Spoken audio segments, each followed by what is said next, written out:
Just, I shouldn't tell you to refresh. That's funny. I forgot about that. I mean, it doesn't really look like him.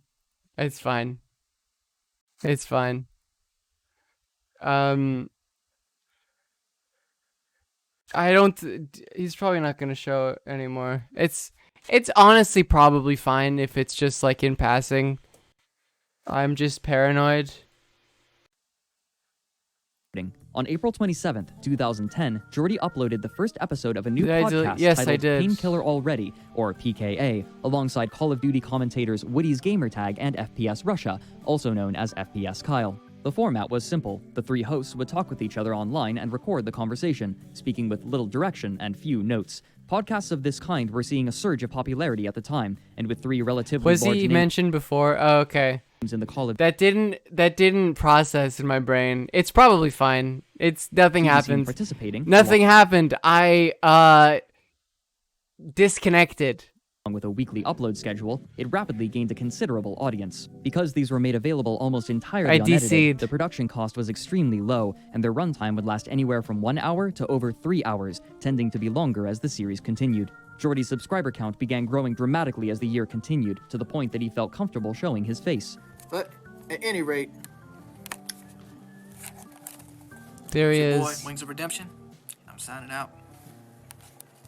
Now that he was partnered with Machinima and he was beginning to see significant amounts of money, his ego was beginning to grow proportionally. This would manifest in frequent comments in his videos, rebuking those who disapproved of his playstyle, and he would even create a video where he again would attempt to legitimize his methods to those who disliked them. Ho, ho, ho, ho, ho, ho, ho. Time to do some bitching. Alright, recently I put out a video called Flawless on the Evasion. And a lot of people were crying about commentary, a lot of people were crying about camping, a lot of people were crying about the weapon selection. I'm canceled. And let me address all this right now. What I did in that video was not camping in the least. I basically held down over half the map. Alright? It's super funny that Wings and Dr. Disrespect were Half the map, friends. and I was moving constantly. You do not have Like to be a long moving time into ago. areas of the game of the map to not be camping. You're just Seriously, patrolling an even area. Sea That's not Hatter says that camping. mess, you know, I mean, yeah, people will call me a fat nerd for that, but guess what? You'll just get your ass blocked, straight up. And about people who try Doctor- to oh, with no one. unsubscribe, No one. I don't give a fuck, cunt. I don't give a fuck, kid. Seriously, I will block you out of spare spite because I know people that really enjoy my site would be willing to watch my video twice to get rid of your ass. Nobody wants your ass around here. Nobody wants a hater on my channel. I don't want haters. My subscribers don't want haters. If you Yeah, want to he's hate, you ain't very- a subscriber. You block. That's what you are. He Straight let up. people get to him. Excuse me. I got He's very a emotional. head cold. But as his popularity and confidence increased, his patience diminished. He began to upload highlight clips with increasing frequency, showcasing gameplay that frustrated him. This propensity for responding to negative comments became a part of Jordy's online image in the months following his channel's launch, and soon this would attract the attention of a group looking for people specifically like him. Oh God, I forgot that Keemstar was like a thing 15 years ago or whatever. At the same time, You get it? They're the Federation of Asshole Gamers. You get what that stands for? Isn't that so funny? Canola oil, thank you for the 5 when the months. Call of Duty commentary was gaining popularity, a group called the Federation of Asshole Gamers, This is or Keemstar. FAG, was This is all organizing and Keemstar. releasing videos. Though they had no set formula for their efforts, it would typically involve a leading member streaming themselves playing a game and either harassing a single person themselves They would or just- organizing a they group would to harass just one team or kill. more people in the same game with the streamer. Among the most popular within the group was a man named Daniel Keem, better known as Yep. DJ Keemstar. I got a rocket. I got a red rocket. Super funny. Oh my god, what the fuck? This is Say my he's name. Say my name. Say Keemstar. Say Keemstar. this is like Go girl. Go girl. At some point in mid-2010, another Call of Duty commentator known like as sexually That Guy harassing a minor. Who Camps approached Keemstar, stating that Jordy had been attacking him, and so the FAG, led by Keemstar, organized a mass false flagging operation on his channel, in which a large number of their viewer base flagged Jordy's channel videos as being inappropriate in order to have it removed from YouTube. In response, Jordy created a video asking people to persuade members of the FAG away from flagging his channel, though his tone sounded more fed up than frustrated. They're going to be trying to flag and thumbs down my videos, which in result will getting my account banned, and I'll have to go through the long, lengthy process of getting it back. To help protect my channel, if you could go and not subscribe to his live stream, but kind of go in the comment section and persuade people not to do this. I'm not telling you to flag his videos or anything, or his channel, because I'm already got footage of his channel threatening my personal space and my personal use, and I'm going to try to send that to the administration department over at Blog TV and see if that gets done. But I'm not telling you to take any action. Let me get that point clear. But let's work and try to keep my channel live if possible. Thank you. This request proved ineffectual, and the FAG was able to successfully abuse YouTube's automated systems, racking up over 30 strikes on his channel. Jeez. Protected by Machinima, his channel would remain on the site, but Machinima demanded that Jordy resolve the issue, and so he organized a meeting with Keemstar, moderated by another Call of Duty commentator. Jordy at first played innocent, but it soon became clear that he had counterattacked Keemstar with similar vigor by weaponizing his viewer base. DJ Keemstar, have you ever thought that everything I do is behind the scenes because I'm not doing anything? I don't know. I don't believe that. I've seen a conversation with you and 2Bucks on Skype, and again, 2Bucks. And that conversation was me asking 2Bucks to talk to you to get you to stop, spamming my channel. Oh, you're threatening him that you're going to sue us, you're going to do this, you're going to do that. You're saying jail time. You're saying because he was putting up Skype is one a of those fronts throwback. just like everybody else, and it was Skype more is a scare throwback. tactic. But see, that's behind the scenes kind of stuff. This Keem last is the round was same. caused by a comment Keem that is Wayne not wrote. aged He said, and I mentally believe this is in the a last correct like quote, 10 years. Nick, I don't know if you've noticed, but I've already killed FAG. I don't understand why you wrote that comment. Because our channel has been under attack. There's false copyright complaints on it to the point that it's suspended until YouTube reviews it. And now we have someone that's taking credit for killing our channel. I don't understand why you wrote that. You should have seen that was going to come anyway. You attacked a channel that was 4 times your size. I mean, Well, we have 62,000 subscribers. I believe you have 90. and I have 100,000 subscribers, and I also have 120,000 podcast viewers that don't even look at YouTube. Any thoughts on our discussion here, Wings? Yeah, I'll cease-fire. But this apparently wasn't justice enough for Jordy. Immediately following the stream, and after asking if they had privacy, Jordy had one last threat to pose to Keemstar, one far beyond what either had levied against one another so far. All right, well, I got your DJ Keemstar. I run some stuff by you. Is your P.O. Box 148 Holland, New York, 1408? That's correct. That's correct. Oh, Is your street address York 140809702? That's incorrect. That's All incorrect. right. I don't give my personal where I live at. I don't give that out. yeah, that's Is your girlfriend named Melissa R. Flack? Yes, she is. redacted poorly. Is her phone number 7165? Okay, 263. can I ask you why you're trying to get my personal information? I'm just trying to see how much of this is correct because I gave some of this information to Fisticuffs. Oh, I forgot You about that guy. you gave my personal information to Fisticuffs? Yep. Okay, so should I find out what trailer park you live in and announce that to the world?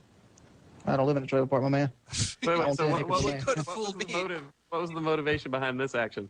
Oh, this is well, basically, I did some digging and I tried to find everything I could find out about him in case he actually did drop my YouTube channel. All right. Well, this is a good example, though, Wings. Like, I was gonna take a trip up to New York. this was You might be going back looking like a raccoon. maybe like none of this would have been necessary. Maybe even if you did it on your own, you didn't need to bring it up now, though. You know what I mean? I'm just letting him know that. I'm just letting him know it's out there, and that way he Dude, do won't you be know how many surprised. people? Do you know how many Is that people Sark? threaten I don't me? think It's so. Like, I know that you're a bully and that you get off on bullying people, but like I'm one person that is just going to constantly have that middle finger in the air. It's never going to go down. It's always going to be fuck you. It's No one's literally he hasn't gonna changed fucking at all. talk me into submission or anything. So whatever you're trying to do, just stop now. Because the middle No, I'm not finger trying is to do right. Didn't like Leafy or whatever send him death threats like yesterday or something? I'm letting you know that. Leafy, like Keemstar is still like beefing with like content creators online 12 years later, and they're still sending him I'm not like scared. I'm not like intimidated nothing has anyway. I'm not changed trying to with him intimidate Yes, you mentally. are. Yes, you are. Trying to say my girlfriend's name. Trying to say No, where I live, what my no. P.O. box is. Let's I not know be he did it to his fucking son. Weird Silence of the Lambs about it, Wings. And Hey, I can't help. I'm a precision marksman. Despite this threat, it appears nothing more came of it. Still, the FAG channel on YouTube would remain permanently offline, while Jordy's would survive with little to no lasting impact. In the year and a half Leafy that could have passed, been a cute femboy, instead he decided to troll. Could transitioning have saved her? Jordy would reveal more of himself and his personal life. Of note were the videos of his brother, who had recorded them to send to his family while on deployment in the military, and another of him returning home for a visit. Jordy would become more and more comfortable showing his face as well, which garnered him occasional ridicule over his weight. Over time, he would begin to use his channel for numerous things other than his gaming videos. He continued the practice of allowing other Call of Duty commentators to upload a video onto his channel, perhaps in an effort to help others grow in the same way that he had grown. He would also occasionally make philanthropic videos, such as an instance in which he gave a specialized controller to a paraplegic gamer, or when he began requesting donations for a charity. Nice. As Jordy's channel grew, so did his podcast, and he quickly established himself as the central fixture within it, earning a considerable income. Though the numbers are not precisely known, Jordy's financial situation had improved considerably, and according to FPS Kyle, he was making approximately $10,000 a month at this time. Despite this, he still seemed to casually treat his channel as a personal repository. More egregiously, he uploaded another person's video from Twitter onto his channel, under the pretense that he simply wanted to share it. You might think, man, Wings, you got 1,000 videos of your own. Why would you need to steal? I don't need to steal. The way it is a misunderstanding, and it was blown way out of proportion like everything is with me. That's why I'm always so bitter and always angry at everything. Xbox dance!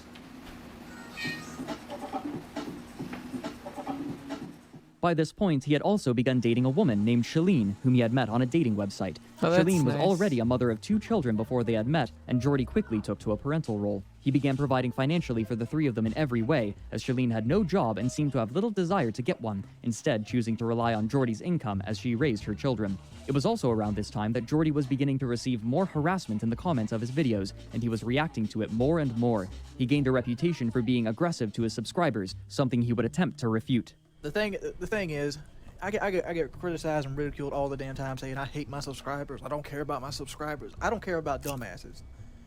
Look here, if you want to sit here criticize and belittle me and say I ain't shit or that I'm fat, fuck you. I don't give a shit about your ass. And for the most part, a lot of my subscribers are not up to par. Nobody wants to play with a guy that goes, 14-14. Nobody wants to play with a guy that's a liability on your team. Do you really want to play with a guy going 2-27 and you're dodging air support because of him? No, you don't. He's I right. might have anger issues, and I might have a little social issues from being always a loner and being overweight and all. And that addresses a lot of the things why I can't be like a Woody's gamer tag and, be like, everything's going to be all right. And, and give that kind of, fatherly-like advice. But I am what I am, and that's the only thing I can do. I don't try to stress over things I cannot change.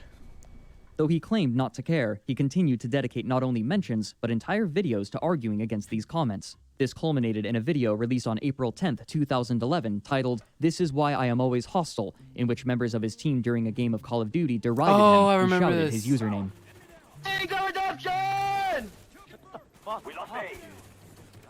Yeah, this is rough.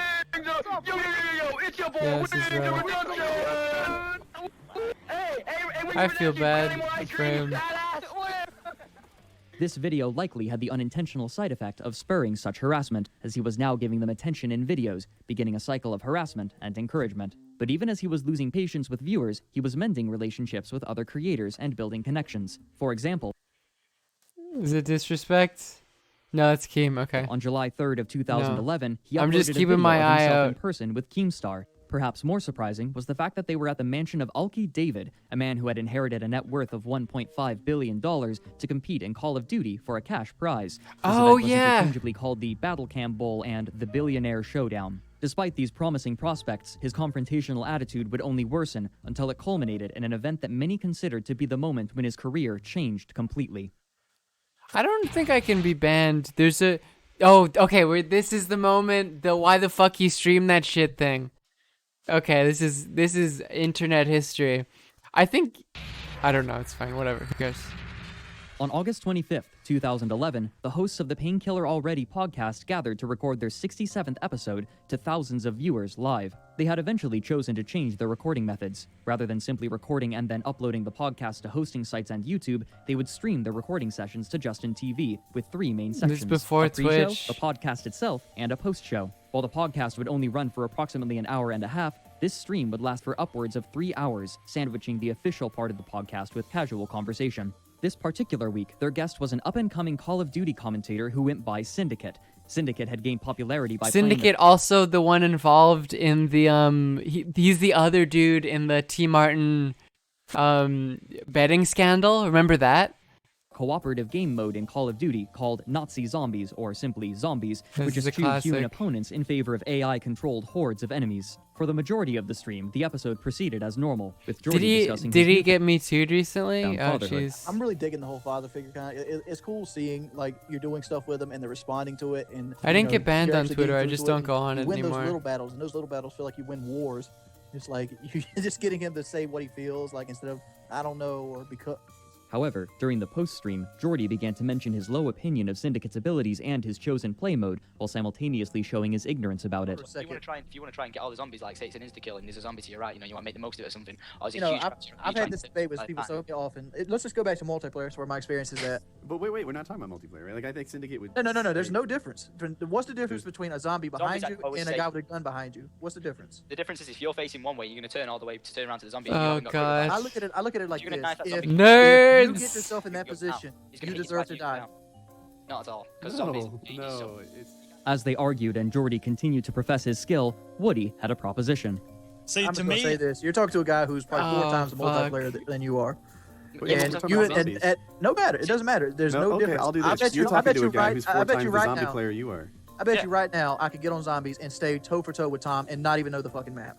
Let's stream You know it. why? oh, let's do it. Oh baby. yeah, there You it know is. why? You know why I can do this? Because I use my brain. I think, well, where's my back at? Oh yeah, let's show it. I can. That's why. I'm not about to go. I'm not about to go and play all the 6 time. hours. What? You are not going to play 6 hours anyway. Soon, Woody and fellow commentator Redneck were teasing and goading Jordy. You're going to beat me on zombies because you play on 2 sensitivity, whereas I play on insane. I'm saying That's why I'm you saying call me out. insane does not mean shit. Syndicate, I'd like to add this to the conversation.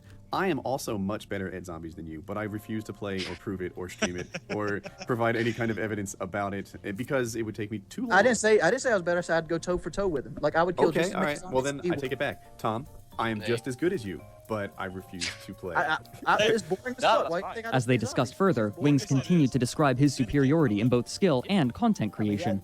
Me, it's just a whole different thing. I try not to be fake, and me not being fake. Yeah, it reminds me of a guy I knew in I think elementary school who said that he was like really good at doing backflips. He's like, yeah, I could just like on the ground, I can do a backflip. And he's like, okay, we'll do one right now. And he was like, I can only do one once a day. And I already did one Makes a lot of today. I people not can't. like me. Not being fake. Not being fake. So you mean like? Woody, however, had a retort that revealed quite a bit about Jordy's personality. Your online personality didn't match your in real life personality. Shit does. No, so my experience with, Jordy as opposed to Wings was that in real life you were much more sensitive, much more caring. In real life you were No. like almost gentle sounds like a put down. It's not what I'm going for. But Would you were nice to everybody. And This is why online is bad. Yeah, and I don't mean to. It's so easy to be mean None to of this is people meant to be put down. online. None of this- but there was like an endearing level of insecurity, right? Whereas like the Wings of Redemption in a lobby is full of bravado. I'm the best player to ever exist. I can beat Syndicate and zombies, right? Like, but the Wings of Redemption that I met in real life in Beverly Hills, No. like not everything is easy for him. Not everything is so great. And Bible and, is better he's than caring phone. about other people, and he was Space truly Pirate, honest thank you and for he the was 2 months. himself, but he wasn't like beat you over the head with self-confidence kind of guy at Beverly Hills. Would you lick his face? Well, at the one time, yeah. Soon after, just as they seemed to be forgetting about the challenge Woody had suggested, Jordy went back to bragging, and while Syndicate had initially been humble, he shared his confidence in his ability at previous titles in the series. I'm not upset about anything, dude. I gotta take a piss. I just know what I know what I've been to, and I've played with every single commentator. COD 4, there is. baby. Because I've got quite a lot of friends who, like in the same frame of mind, and it's like there's no change in it. I know, like most common ones I played in the most is COD 4 and Modern Warfare 2, and I could probably beat you in them too. Well, I'd do it for the fun of it. I'd go for it. Let's do it. So what map are we playing? I'd get my ass slapped, I know, but I'd still do it. The thing is, But as Jordy's braggadocious claims reached their height, his anxieties were also revealed. No. You know the reason I don't do it? Because if I happen to lose, I hear about it for years. Posting bond, Exactly, so, posting like- bond. He's not wrong. He's not wrong. Saggy Cloud, thank you for the 5 months, and Kelly Inspree, thank you for the 2 months. At the same time, If you lost Pog against Champ. me, would you hit that for years? Yeah, Probably not, because I would. wouldn't bring you up again. No, but everybody in the stream would, and then they would tell He's somebody right. else, and then He's people not that don't wrong. like me would get to it and start coming to videos saying Yeah, it. but why'd you care? But I know I'm not going to lose to you. Due to his console being in a separate room from his PC, Syndicate could listen to the call as the other three discussed, but could not speak for the duration of the game. As Syndicate left to turn on his console, Jordy played a warm-up match. Soon, their duel began. Oh, Jordy I and Syndicate forgot about utilized this. radically different playstyles. As previously mentioned, Jordy preferred positions that offered control over the map, and once he reached them, Hey, he would Kelly, remain how's it going? mostly static, exploiting the strength that the location provided. Syndicate, he's like however, a preferred a more mobile cerebral playstyle, kinda player. rapidly moving from location to location in order to Syndicate's gain an better at advantage over aiming his opponent and to make and, like, himself reaction difficult to speed locate and stuff. pin. They would play on Bog, a map with a few long sight lines, and they would use M16s, a relatively long range and high damage weapon. These choices clearly favored Jordy's style, but Syndicate acquiesced, perhaps because he was unconcerned with victory and was more interested in sating Jordy's ego. The game would end either after 10 minutes or after one person had scored 30 kills. The map on which they were to play was defined by a single central location, known colloquially as I'm the nervous. trash pile, I know or what's the gonna hill. happen. This hill not only offers omnidirectional cover I don't for know whoever why. controls it, but its height allows the person to apply pressure across the majority of the map, meaning that many games played on it are focused almost entirely on controlling this position. By the time the match began, approximately 4,000 people had gathered to watch, a considerable number for the time. Jordy spawned on the southern side of the map, while Syndicate spawned in the northeastern corner. Moving quickly, Jordy discovered Syndicate's position early, and within the first 12 seconds of the game, he had taken the first kill. But already, there was a problem. Jordy realized that they had forgotten I to turn literally on the was one of the radar, so that neither 4,000. Jordy nor Syndicate could tell the I position watched of the other this. player without seeing them or hearing them. This meant that whoever was losing would be forced to play far more aggressively than normal in order to retake the lead before the timer ran out. Jordy noticed this immediately, stating that all he had to do was sit still and listen for Syndicate's footsteps.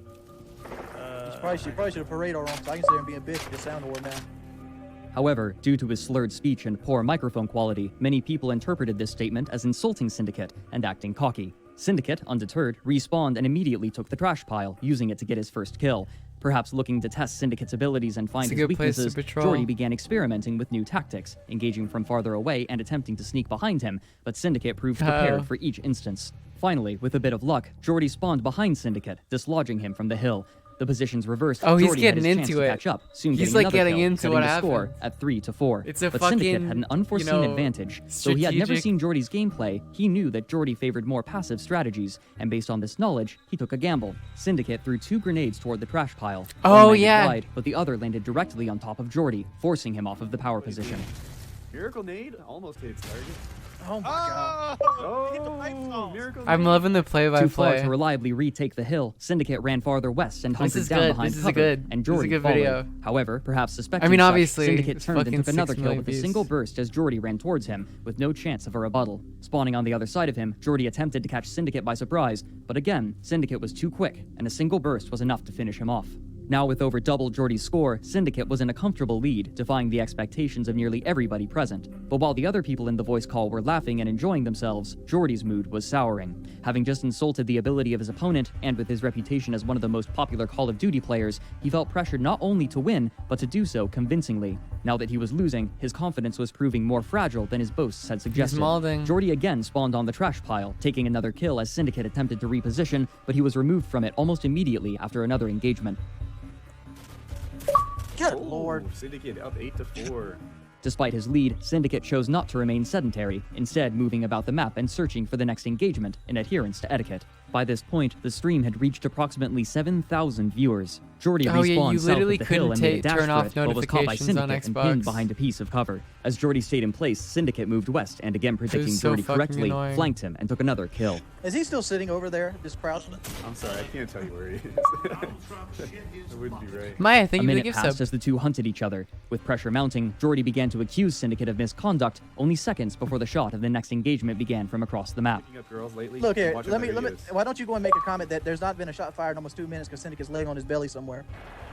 No, he's not. After a relatively long fight, I missed Wings COD took the 4. kill, but he would have to win these fights much faster for a chance at victory. Suspecting that Wings had again taken cover at the hill, Syndicate threw another 2 grenades at the location, but Wings had anticipated this and moved to a different piece of cover farther east. Catching Syndicate unaware, he took yet another kill for himself and finally began to You close could go the gap busy, in you're score. right, actually. Slowing down the pace of the match, he again lodged himself into the hill, taking his comfortable defensive posture, knowing that Syndicate wouldn't want to hide and wait out the timer. But in a straightforward duel, Syndicate again proved Jordy's match. This It is would be good. nearly another minute before the two saw each other again, and Jordy was losing patience, demanding that Woody tell him Syndicate's location.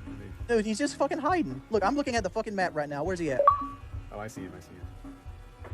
He's not hiding. He's looking for you. I'm standing on the fucking open. He can't see this because he's too busy laying on his belly half the time. That's not true. Like we can all see what he's doing. He's hunting for you. Yeah, he's not doing a good job. With less than 2.5 minutes remaining and a 4-kill lead in Syndicate's favor, Jordy was forced to change tactics. Spotting Syndicate in the south, he threw a single grenade for a kill, but this was followed by a time-consuming duel that saw Syndicate the victor, time that Jordy could no longer afford. Jordy began chasing after Syndicate over and over, desperately trying to close the score, but for each kill that he gained, He had like an Syndicate would absurd gain at amount least of one viewers. more in return. After a frantic flurry of action that lasted a minute and a half, Jordy finally lost the last of his patience as he realized that he could no longer feasibly win. There we go. That goes on. Like, I knew that was a tough lobby to do well in, but I was there.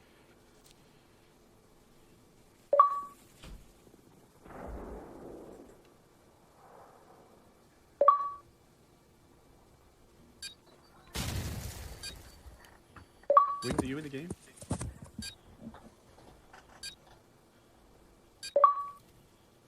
Wings, did you spawn in? I broke my controller. You broke your controller? Yeah, keep fucking laughing, you fucking faggot. Oh no. Don't fucking Rethink this. Rethink this, Wings. Here we go.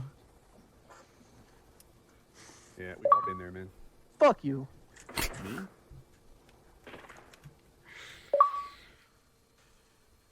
He had a gamer moment. Fuck! Why the fuck you stream that shit? It's a classic quote. No, I didn't say stream it. Yeah, I thought it was your idea. While this loss was unlikely to make a significant impact on Jordy's reputation overall, his actions soon afterwards would ensure that it Yeah, would that was remain the one only of the most thing, was memorable that he parts was of mad. his career. He had a heated gamer moment. He The day lost after to the a duel, zombies Syndicate player. made a post to Twitter. Though the structure of the tweet was a bit confusing, the message was clear. Quote, "See for yourselves. I held respect the loss for Wings yesterday, but after this, no." Attached was a screen capture of a conversation between the two Oh, of he's them. like mad. Apparently, Alki David, the billionaire who had hosted the Call of Duty competition the previous month, was offering $5,000 to the winner of a rematch between Jordy and Syndicate. Looking to repair his image, Jordy had approached Syndicate, offering to fix the match so he could guarantee a victory. Quote, "You get $3,000, That's so I get cringe. $2,000, but I have to come out on top. Sound like a good deal or want no part of it?" Syndicate flatly refused, offended by the offer. Jordy grew He paid desperate, saying, "I need this $1,000. kind of money. I don't make $2,000 a day. I got a family to feed, so money is a big deal to me. You said you wanted to bury the hatchet. What better way we both make money? And I beat you by like 1 kill in game 5. It's a $1,000 to lose a game you're not expected to win. I figured I'd offer it." To which Syndicate replied, "No way, Wings. You just blew it big style," and ceased communication. Jordy soon created a video discussing his Oh. loss to Syndicate and uploaded it on August 26, 2011, titling it "I'm Only Human," in which he discussed his conduct. That's a good point. It is out of character for Syndicate to refuse something like that. One of my Considering the CS:GO pet shit later peeves on. is I hate losing. I hate losing with a We passion. know. I hate losing even more when I'm the only person that has something to lose. And it's something I've been trying to get over all my life. I mean, even when I was a child, I could not stand losing. That is the same Syndicate, yes. It feels like I've failed in every form and manner, period, when I lose. I feel like I wasn't good enough to the point where it's like, maybe I should be. Syndicate knew the scam wouldn't work, yeah. Despite his attempts Even to he address did. this, his comment section soon afterwards would be littered with references to the infamous duel, taunting him for his loss. This further fueled his discomfort, and it would manifest as videos talking I'd feel about bad himself for and him. his personal problems in vague terms, such as a video published less than a month after the duel titled "My yeah. Weight and Life Problems." Yeah, A lot of people get the impression It's that rough. I'm this asshole person to subscribers and everything else, and all they ever do is they single out the negative. That's kind of what anybody does. It's like a first human nature to kind of single out the negative and everything. Nobody sees the Black Ops positives 1 that was you so put fun. out there. Nobody sees how many people that you've actually helped. I mean, I can list.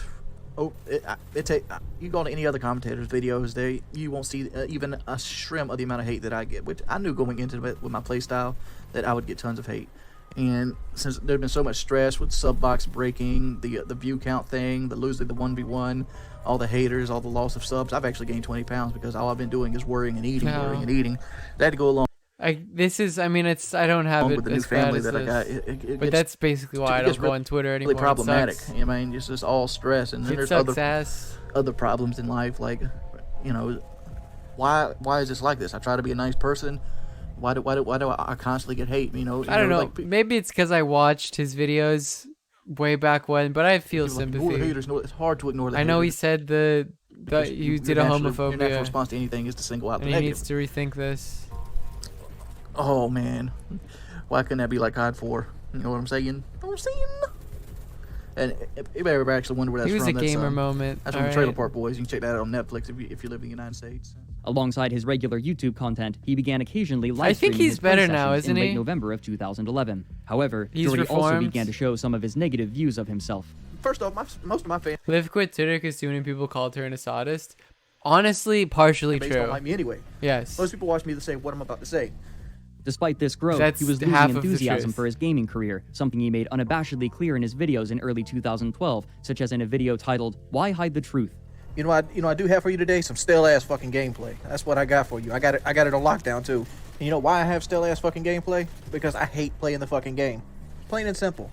Yeah. But you know why I play the fucking game? Because it's the only thing that gets views. It feels That's bad, quite man. honest. And a lot of people want to ask you, you know, why don't you get a real job? What? He was being a Bernie guy, but had a weird champ take about trying National Socialism in America. Did he mean like doing socialism, but like having a like he didn't mean like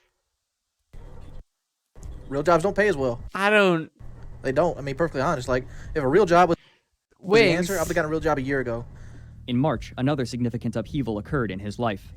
For those of you who know, I've been dating a girl named Shalene for about a year now, and I'm assuming did he mean like socialism is cool, but also like national identity is fine? today I kind of Or was he literally like going decided Nazbol? for a huge life change. I actually asked her to move out of the house again. Oh. I kind of made some bad decisions in my life. and a It lot sounds like he's just put it. I mean, I don't was fucking know. influenced, You know, Never, to, you know, I don't need to defend you know, Wings. from her being there and trying to keep Never her happy. mind. And it's got me in a really bad financial situation, and I needed time to basically get my life back. He's together. just not for. Yeah, I assume that was what it By was. this point, it appeared that his finances were He's just beginning not to struggle as politically well, stating in literate. a video on March 11th of 2012 that he had, quote, sold most of my guns over the last year or so to keep afloat. Oh, This suggests jeez. one or a combination of three potential factors: that he was making less money than he had first shared, that his income had reduced significantly, and that he had spent so much money on Shalene that he had drained much of his Oh. finances. Later, he would share that by his estimations, he had spent approximately $80,000 on her and her children to care for them and buy them things,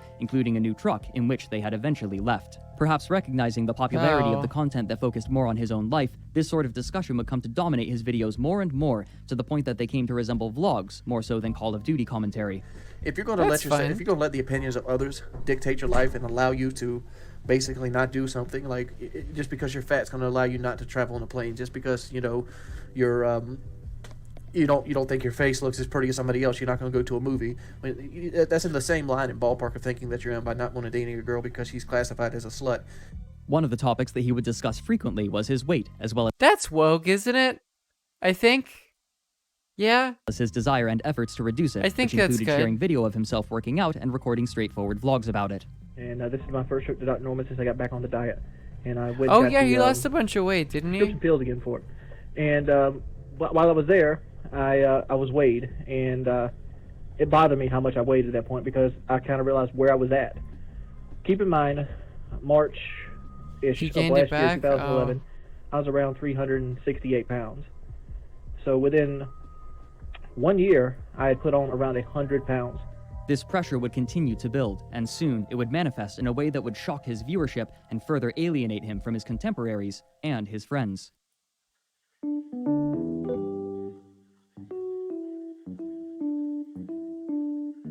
In September of 2012, Jordy entered an argument on social media with another commentator going by El Presador. In a now deleted tweet, Jordy I don't wrote, know any of I've this got now. a load of guns, El Presador, and if I decide to kill myself, I'm taking you with me.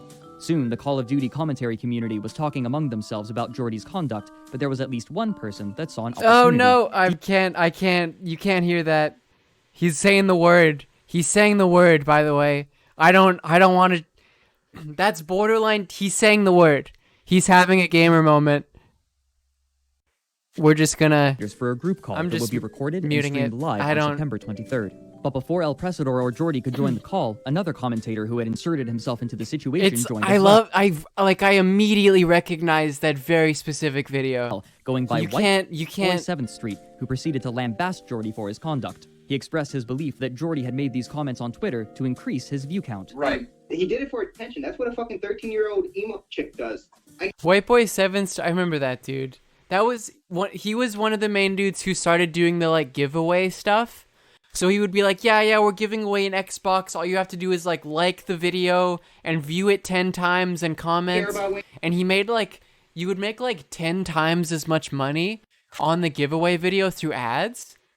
Then you would give away in the Xbox. I like Wings, and I'm sure all the viewers do as well. I can relate to them. I have a personal relationship with them. You know, I can feel them. I can understand them. Mm-hmm. And that's why I got away with so much stuff. But faking it, crying wolf, I lost it. I lost it from him.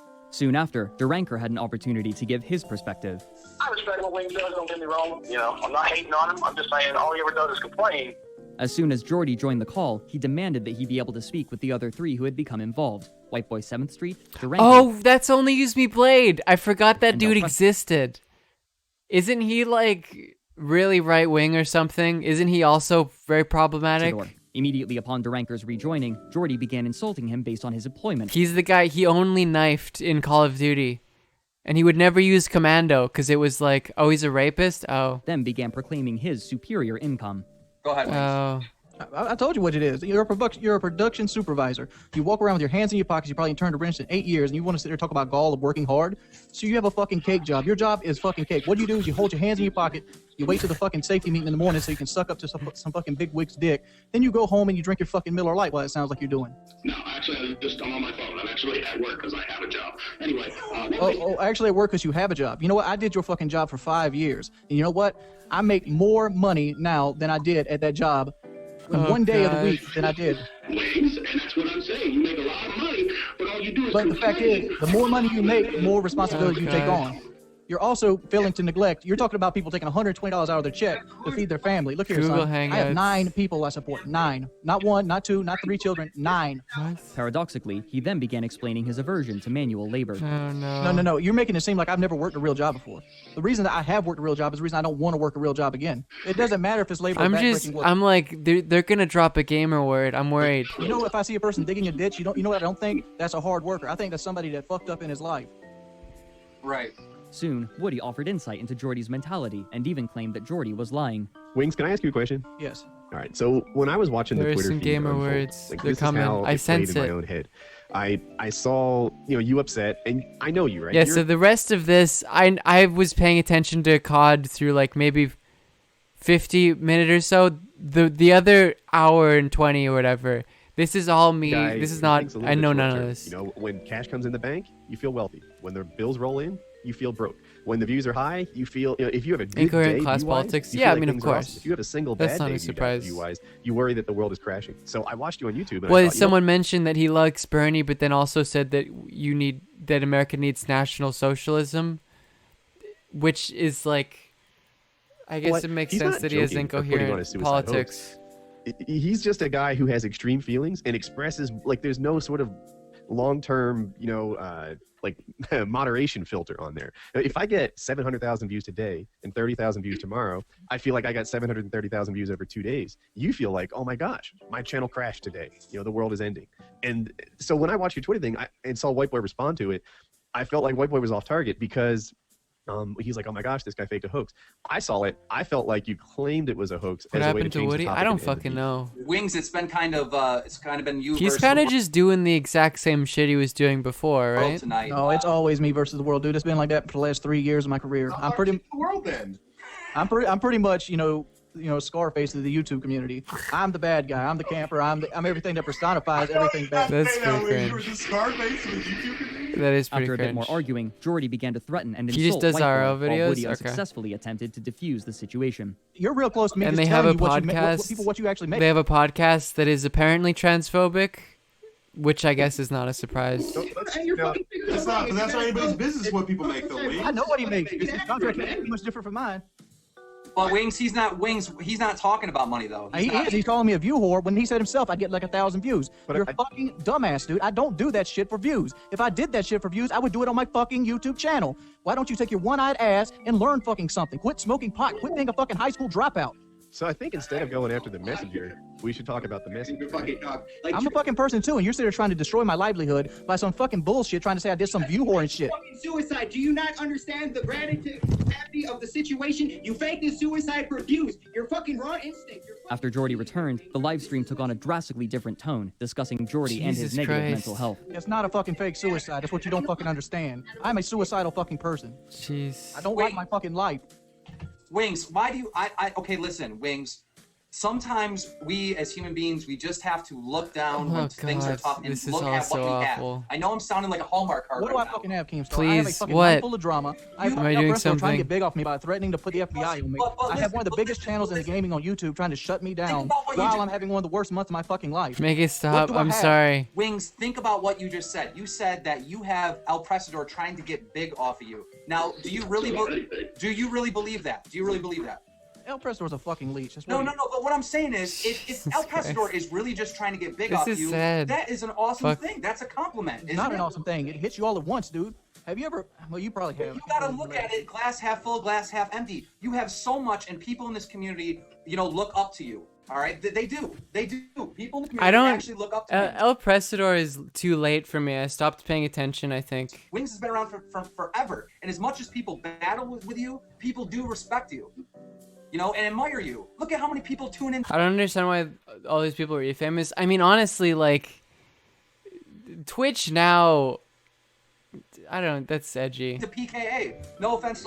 People who are internet celebrities, and I say this as a F-list internet celebrity, are usually suck. Woody, but if you were out of it, it'd be probably like half the people there. It's usually, yeah. What do you think is the biggest thing? At least D-list? Thank you so Wings much. that's missing out of your life right now. That warms what is my the heart. root thing that's making you this depressed, I guess?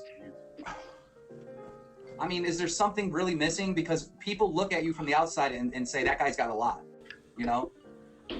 I don't know. I honestly can't answer that question. Oh. Are you missing the girlfriend? I still just I know feel money bad became for a him. situation, but are you missing that companionship? I think he's a No, good dude. person. I've had other girlfriends, essentially. You're an A-list in the live posting community? Well, I fucking hope so. I can't honestly answer that. In my I mean, own I just don't feel community? fulfilled. I feel like I'm going nowhere. About an hour into the live stream, however, the tone shifted dramatically again as El Presador joined by calling Keemstar on the telephone. Though it was often difficult to understand him, it was clear that El Presador was still intent on calling the FBI. Oh, God.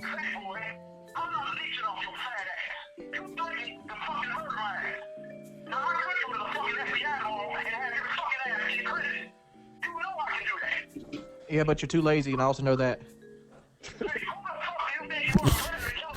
In the midst of this, however, Is there a Jordy gaming made a moment remarkably incoming? Oh, prophetic no. statement. Because El Presador is one of the main instigators of my frustration. Like, generally, when I'm feeling bad, he's the person there to try to kick you when you're down.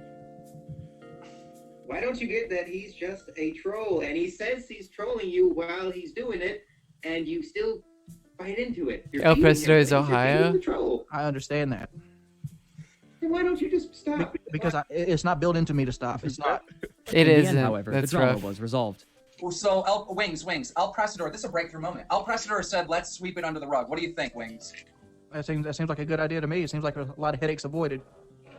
Bam. There you go. Back kid show. That's Give me nice. a pre-tag me video, man. Even so, this moment deteriorated the relationships that he had with other content creators even further, as he was already known as a volatile personality. The rest of the stream was dedicated to discussing Jordy's mental state, where he reiterated his desire to stop working as an internet personality. Okay, I hear like a sound of I mean, depression. Can we say that? I'm not really depressed though. I mean, as soon as I leave this room, I'm happy. As soon as I forget all of this, I'm happy. That's why I me. said Honestly, beforehand, that is me logging off of Twitter. I just feel so much better. I feel so much better. And Twitch streaming doesn't fuck with me. I enjoy it. That I know what I need to do. What I need to do is quit YouTube and move on with my life. But at the same time, this is the high point so far in my life. I mean, That's really why I I'm not gonna say it's quit gonna be the only high point in going my on life. Twitter. It's hard. It's hard It to walk sucks. away from having access to 50,000 people. It's hard to walk away from basically being able to get advice. It helps my any time of attention the a lot day. too. No scrolling shit. It's easier to get back into school. I can read because I'm not constantly scrolling. Any day of the week, it's hard to walk away from being somebody of importance to going back into a world where you're nobody. I'd recommend logging Even off after Twitter. I alienating don't like so Twitter. many other creators, his Don't relationship quit. No, do not quit Twitch. Do not quit live posting. with his friends You should continue to watch the live posting stream. on the Painkiller And if you can afford it, subscribe for $5 a month already for podcast some remains great emotes. 26 emotes, wonderful emotes. Folks, we love them. consistent, but this would not last.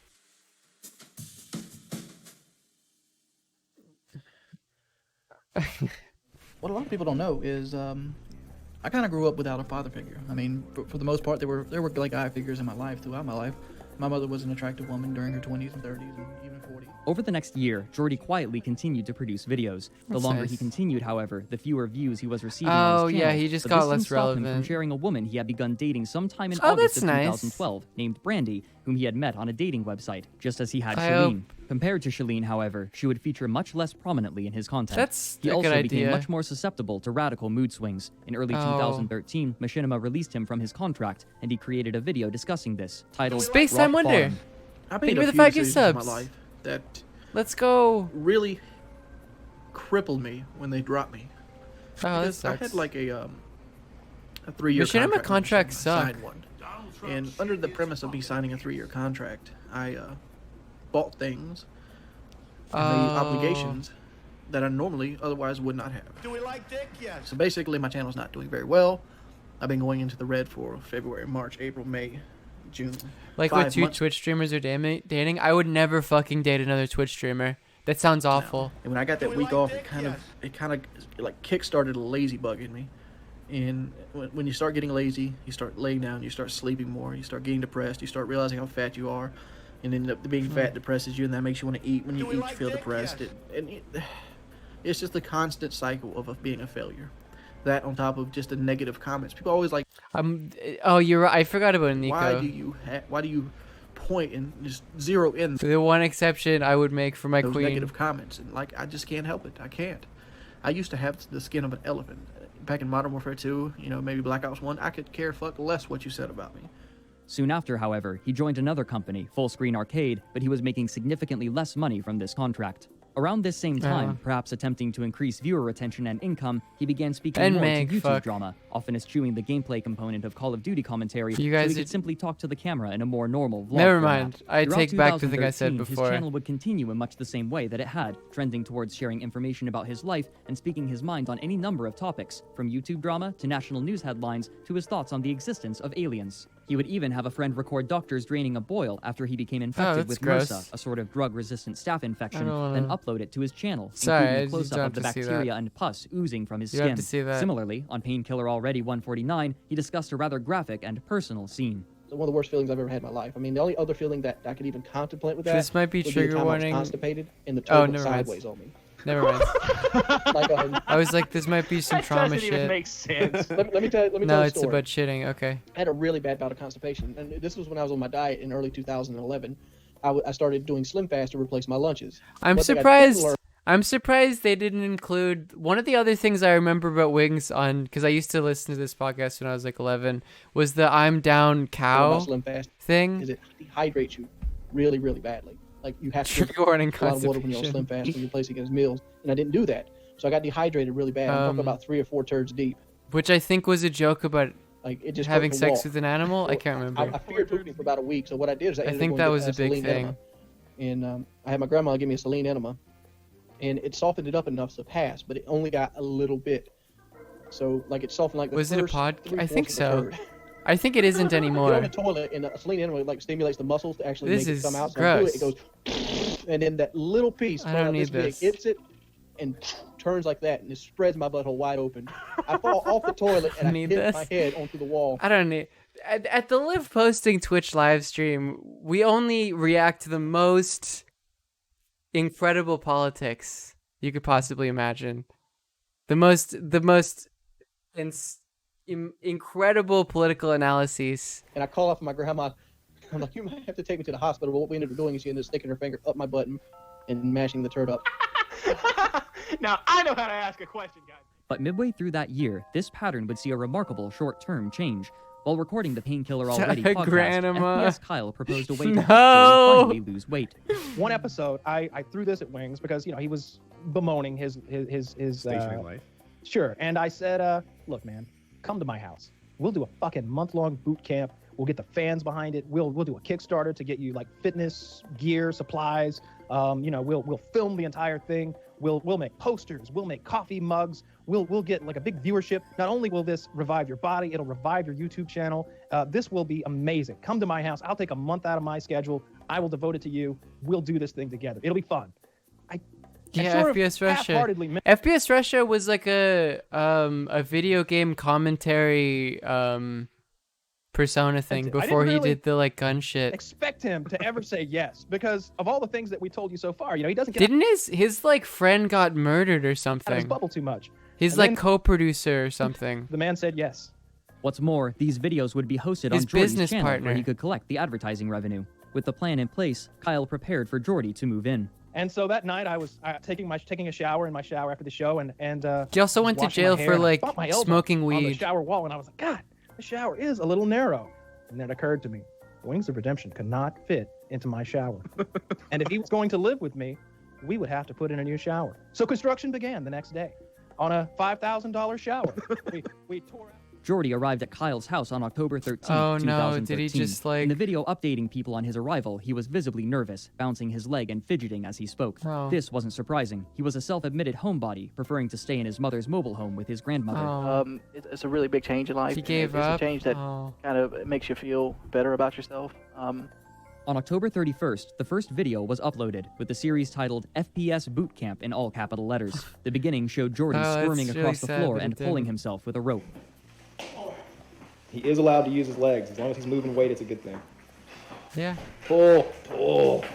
What became immediately clear, however, was that FPS Kyle had no experience as a personal trainer. Right. And he was using his common knowledge to construct routines for Jordy. Oh, At he's the just end of the hitting first a day, fucking... Jordy filmed himself in the new bathtub that Kyle had you can- installed for him, yeah. and somberly reminisced about when he was I'll stronger let and you lighter. guys not view this. I was kind of disappointed in myself how I wasn't as strong as I don't remember myself being. But I guess that's the way most things happen. It's more about You always calories feel in, like calories out, yeah, than it you were better is. at a certain point. Like I find myself remembering. That is a nice tub. Thinking back to when I used to be like 330 It's like a bathtub. pounds, and back then I thought I was really, really heavy, and like now I'd kill to be 330. Like, oh Lord, that's 110 pounds.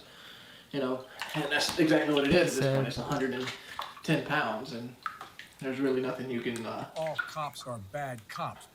Really Aurel Amy, thank you for the 3 months. Do about it. Aurel. It's Amy? really cool. Like I feel really good that Kyle's helping me out here. I mean, he's being a really good friend doing this, and like, Despite his struggle, the new video performed well, receiving 50,000 views within the first 12 hours. That's the nice. next day, he discussed more of his hardship with the routine. Apparently, he had also broken the bed that Kyle had let him use. microphone. I forgot my headset. Oh. The bed I ended up breaking on the first night. They had like a futon bed here, no. and I felt real bad about that. So Even so, his attitude was positive, buoyed by the high view count of the first episode of FPS Boot Camp. In order to help fund Jordy's stay with Kyle, a crowdfunding campaign was created on either November 1st or 2nd, asking for $2,500. According to the comments, this goal was doubled within 24 hours, and by the time the campaign ended, it had raised over $8,000. These videos continued, and ironically, the large amount of support Jordy was receiving was creating significant pressure on him to perform.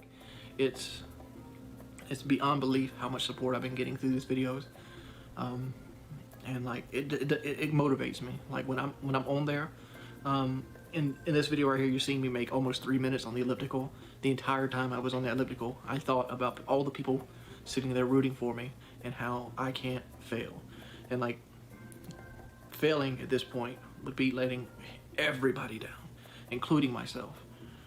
And I don't want to fail. And like, I think this year might be the year where I can keep that promise to myself, where I don't want to be overweight on my birthday. I failed last year, but this year might be it. Being overweight might be a stage in my life, and not my entire life. The FPS Bootcamp videos continued, with significant progress being How made. nice. Jordy's mood improved more and more as he continued, bolstered by his significant weight loss. I'm shedding something like That's- 2.5 to 4 pounds a day, depending on what I do that day and what I eat. And like, it's almost inhuman the way my body is burning fat right now. What wasn't shown in these videos were Jordy's significant interpersonal and health problems, the latter likely brought on in part by Kyle's lack of knowledge as a nutritionist. Oh, Living of with course. him outside of the workout was one of the most horrible ordeals of my life. That month was one of the worst months of my life. Oh, it's just a because month. Wings lives within his own bubble. He doesn't socialize, and so he doesn't curtail himself to social norms. Right away, Oh no. myself, my roommate Kitty, and my girlfriend were in my kitchen, and the bathroom is visible from the kitchen. Oh no. And we hear this noise of water flowing into more water. And we all look up ponderously, and the bathroom door is agape, and Wings is pissing. And we and we can see most of him. I couldn't see the penis, nor could he. This feels so fucking And we weird. all and we were all just in shock. And finally, my roommate Kitty yelled, "Close the goddamn door! You're pissing with the door open!" She's British, if you can't tell. And we all just bust out laughing. Like, can you believe that? He's like, "What? What's the big deal? You know, just taking a piss." And they're like, "Oh, shitting." Strong No, point. shitting. When I put him on the FPS Kyle diet, which is a lot of salads and grilled chicken, basically, he didn't shit for a week. He didn't shit for so Oh, long. that's clearly I called like a- the only person who I truly know is a bit of a fitness expert, Joe Lozon, who's a UFC fighter, a man who is literally a fitness expert. He's a professional fighter, professional athlete, big name in the UFC. I'm like, he hasn't shat in 4 days, dude. He's like, what? Huh, he hasn't shat in 4 days. What do we do? He's like, well, if 3 or 4 more days go by, you know, it's gonna be a problem. It's already a problem, I think. Like just I'm just picturing the Violation meals of doctor-patient, but he's not. He's just his friend. There's no like professional that he's relationship. taken in. That's still inside him somewhere. Like he's Stuffing more stuffing down the musket barrel. Yeah. It's like he's overloaded. This, you know, Damn I've it. seen what happens when you put the wrong ammunition into a gun. Like what? Are we gonna blow this man's asshole out? That was occurring Yeah, to this me sucks. as I pondered over his constipation. And so we're getting him these chia seed drinks from the grocery store, which are supposed to aid in passing, you know, making you regular, making you poop. We're Well, filling he his diet clearly with has fiber. like I a believe there was, shredded wheat gastrointestinal and chia seed drinks and all thing of this stuff.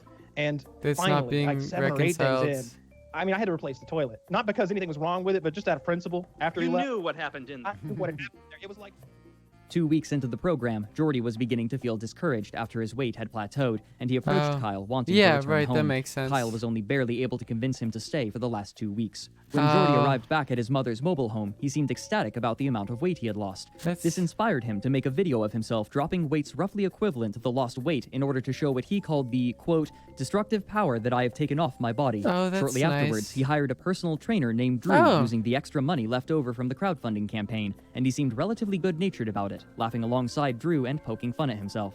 Because you put up some decent weight, considering we just got started, you haven't done this in a while. But the endurance there. He doesn't want to embarrass me. I did 12 reps of 100, and then I went straight to 15 pounds, and I struggled. However, he also mentioned that he had started struggling with his diet and had gone back to eating high-calorie foods. And a lot of it's my appetite slowly been coming back. When I was at Kyle's house, I was isolated. I had people pretty much feeding me. But now since I took over the diet, I've been slipping more and more and more. How are we going to fix this, Drew? While it's uncertain when these bad habits resumed, this may have been in part because his girlfriend, Brandy, had broken up with him. But while he had taken Oh. action to improve his physical health, the health of his friendships had degraded significantly, and this would culminate in an event that would isolate him more than his reclusive Oh, lifestyle no. already had. All of this guy's videos are fucking sad as shit. Yeah, you plateau after the first couple weeks. That always happens. Even with just like In March of 2014, during the exercise in Painkiller Already general. podcast, Jordy, Woody, Kyle, and the newer fourth member, Lefty, discussed and considered going on what they called a survival trip, during which they would go out into the Oh, wilderness no. without food, Fuck. water, or shelter, bringing only some survival implements such as flint and steel, a water purifier, and sleeping bags. Of the four, Woody, Kyle, and Jordy committed to going. Me, myself, I've always wanted to try these skills out. It's not because I don't really have any of these skills. I have what you call book knowledge. Like I know how to start a fire. I know how to, differentiate north from other directions. Oh, I've come watched on, so many survival shows. Their preparation was minimal, and Jordy uploaded videos of himself attempting to light a fire using a magnesium starter. I'm not even going to pretend that I know how to survive in the fucking wilderness. They scheduled to leave approximately a month after they had seriously considered the You shouldn't. I idea feel like in mid-April there's of like 6 guys 2014. that are still able to do this. However, Jordy's survival kit And was everyone scant, else gathering is, only like, 2 not knives, gonna a be able walking to. stick, gloves, boots, and 2 fire starters. My By the time he was PSR, supposed to what the leave, fuck he is had only that? expanded this kit with a can of bug repellent and a 3rd fire starter. Oh, The compass he God. bought was broken. Some viewers noticed in his preparation day video there was a bottle of soda in the car, suggesting that he had again been failing in his diet. Yes, Alas, the like, day had come for them I to can go on start a fire and kill a squirrel. a It's survival like, trip, but immediately, Jordy's compatriots began to sense a problem. I'm driving in the night before, and I think to myself, hey, this is a stupid opinion, I think, right? But why is there a concern about fire starters? Why wouldn't you just bring, like, some, fucking, why am I blanking on the word for this? A lighter. let me give old Wings a call, make sure we're all Bring a lighter. good to go here, because Matches, it's a lighter. Wings. Call him up, say, hey man, you ready to do this thing? I'm driving. Oh, in. it's cheating? Fuck I'm about off. 3 That's hours so from the place. stupid. What are you up to? You could if you left right now, you'd be here around 11, and you could share this motel room with me. I could get a room with 2 beds or something. He's like, I'm not going. Not waterproof? You think you can start a fire when it's raining? What do you Monkey mean? does not I'm have not lighter. going. When were you going to tell me? I'm telling you right now. What the? So I call. I text Woody. He's not fucking going. He's not fucking going. And so Woody gets on the phone with him. Oh, Woody so tries he to talk, and I'm cancels thinking, like, last Woody's gonna talk him second. into this. I'm still driving with this idea. Woody will talk him into this. Woody's a great motivational speaker when he needs to be, and I'm sure Woody's There's some filling him with. compilations of me telling Wings, like, if you want to be an extraordinary person, you have to do extraordinary things. Be a winner, not a loser. Be a doer, not a don'ter. Very Henry Rollins-esque, yeah. Yeah, this sort of talk, and he just doesn't fucking come. He just doesn't fucking come. And it's now it's just me and Woody in the woods. Now it's just kind of weird. It's just me and Woody. It got okay. It's like I don't know. On April 14th, That he sounds- uploaded a video that sounds attempting fun. to defend Just his you decision, guys. though his confidence in his defense was weak enough for him That's to disable fine. likes and dislikes. Obviously, I didn't show up I didn't go to the PK survival trip today, and I seen people tell me like, Fuck oh, going. Why don't you go? Fuck survivalism. That's Go now. Do it. Dude, that's not an option. that sucks. And the reason I didn't tell them I wouldn't ahead want of to do that. time is mainly because Yeah, I don't know why you didn't did want that. That's kind of weird. to basically start the trend up before and have them try to talk me out of it, because I'd already made my mind up. I wasn't Oh. going to go. I didn't want to deal with it. You think I want to be this person? You think I wanted to make a decision where, it could be the meaning the end of my channel or the end of friendships? Do you think I want to be like on the outs with Kyle and Woody? No. I don't. But the fact is, I got to the point emotionally where I was willing to risk my channel never rebounding. I was willing to risk my friendship with Kyle and Woody because I was afraid of this trip. You just And don't that right have there to should go. speak volumes. Just tell him where you I was don't at have to, mentally. don't want to go before. The comments were almost universally derisive, criticizing him for his cowardice and for his numerous excuses. The next Painkiller Already podcast was filmed shortly after Woody and Kyle returned, and Jordy was conspicuously absent. In place of his avatar was a small tombstone, and for the most part, they avoided talking about him. Oh, that sucks, dude. Yes. I suppose we should talk about the elephant in the room. Yeah, so we've decided, it was a group decision, we decided that Wings of Redemption wasn't going to continue with us. He's having a hard time, and he's made some decisions that we didn't feel They were kicked him out. They kicked him out the fucking friend group because he didn't want to go on the stupid survival so friendly. trip. So for the time being, While the comments showed a strong dissatisfaction with the decision, the hosts were not swayed, and it became clear that they had no intention of inviting Jordy back for the foreseeable future. While Woody had refrained from speaking on the matter, Jordy's attitude on Twitter pushed him to discuss it in a video he released on May 30th, a month and a half after the trip, in which he seemed visibly hurt by what Jordy had said about him and Kyle. The core of it is he says, like, these guys were, that the PKA crew were never friends to him, that we never called him, we didn't share, the money with him and things like that. And that frustrates me because it's a lie. And that's kind of why he's gone. Yeah, it's Because probably it was bigger this, than the trip. Like this constant backstabbing. It's like this his constant straw. taking shots at him. Every time he fell into some sort of slump or got grumpy or whatever, straw in the he would back or lash whatever. out at all the people that were close to him. The truth is, Oh, like, that if you follow sucks. Wings on Twitter, you know that sometimes he'll just go off about all his personal problems and put that on Twitter. And I would be the guy that texted him or called him and tried to sort of work it out. I was the guy that held his Twitter account to sort of back off on that a little bit. When obviously Jesus he said that A he was straw gonna in rape the my back daughter, is rape my two in the- wife after he kicked my ass, and he called Colin retarded 100 times. And Wings donated money to that guy because he thought it would make him look good. Wings gave search engine optimization tips when people were attacking Colin. Like the list is long, man. Yeah, remember maybe they're Wings went both on, shitty. Keemstar's podcast and said that we never gave him any of the money from the show. Why would he say that? I've taken so much undeserved shit for stuff like that. And now if you follow him, he says he just lost a third of his income. Right. To say that we were never his friends is not fair. We would do so much for him. We tried to help him so often. I want the best for Wings. I really do.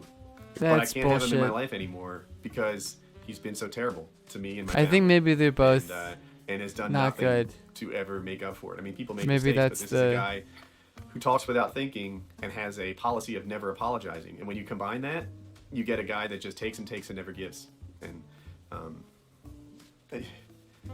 either you get some help so that you can deal with this and compartmentalize the hate. And I love that there's Minecraft and it's fucking talking about like a very like a friendship dispute, like friendship/big business dispute. So that you don't. And it's just fucking top left is Minecraft. Kind of hate anymore, because what you have now. Oh, is it join us woodycraft.net? Oh, fuck. Spiraling down. Speaking of, you need to be on your way up. That's livecraft.club if you would like to join the live but, posting you know, Minecraft server.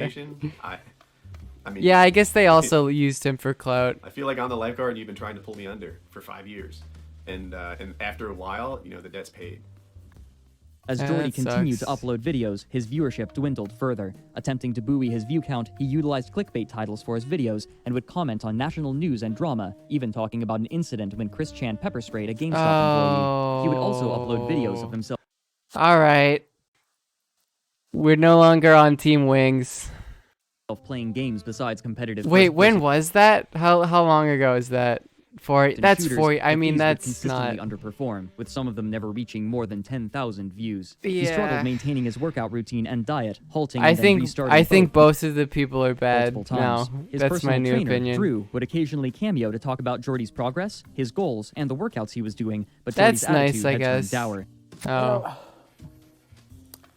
This week, Brandy. This is like, it's like most fucking online drama shit. Particularly like just, the best example is like just chatting Twitch drama, where it's like, no, both of the people are being bad. Brandy. Both sides are petty and My last stupid. girlfriend, she basically went into a relationship with another guy, and it's like, man, that shit sucks, dude. As you can see, my luck firsthand. Like, if I didn't have bad luck, I'd have no luck at all. Jordan family motto. By this point, Keemstar had turned Drama Alert from an occasional Twitter post to a full show, and on October 2nd, 2015... Yep, and thus Keemstar in his modern kind of context was born. A post that Jordy made was featured. I've played with the idea of waiting my money out and shooting myself in the head.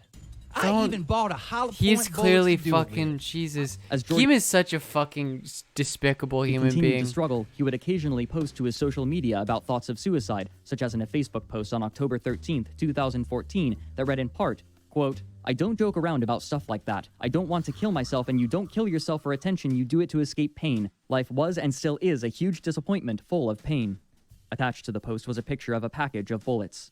Hoping to rebuild his career, he started a new podcast in February of 2015 titled The Podcast Show, which This is only 2015? Oh, surprisingly God. featured White Boy 7th Street, one of those who had Oh, joined yeah. the Keemstar's stream a few years prior. Is he However, still as the months going? continued, this show would lose viewership as well. That dude didn't. I think he like bought a house off his YouTube dipping money. from 40,000 views to It 13,000 was like a- by August. This reflected an overall trend on his channel. That same month also saw his Let's Plays sometimes netting less than 3,000 views. Oh. All of this was in spite of his subscriber count of approximately 450,000, which had decayed from Jeez. 510,000. Even his videos which featured FPS gameplay would struggle to pass 15,000 views, while others would never reach it. By this point, it was clear that Jordy would not be rejoining the regular Painkiller Already hosts, though he would still be invited occasionally for Oh, uneventful that's discussion. nice, I As he guess. lost motivation, he would both upload I and don't stream know. less, continuing into 2016. Because around January 2013, I stopped trying. Well, Keem is a spineless son of a piece of shit. Keem is a spineless piece of shit. Sorry, I'm turning into Joe Biden in my insults because we've watched enough Joe Biden that I've like, yeah, he's like he truly does not feel empathy or consider like the like weight or like results. Listen, he's a fat. Listen, Mac, come on, man. This Keemstar guy, come on, man.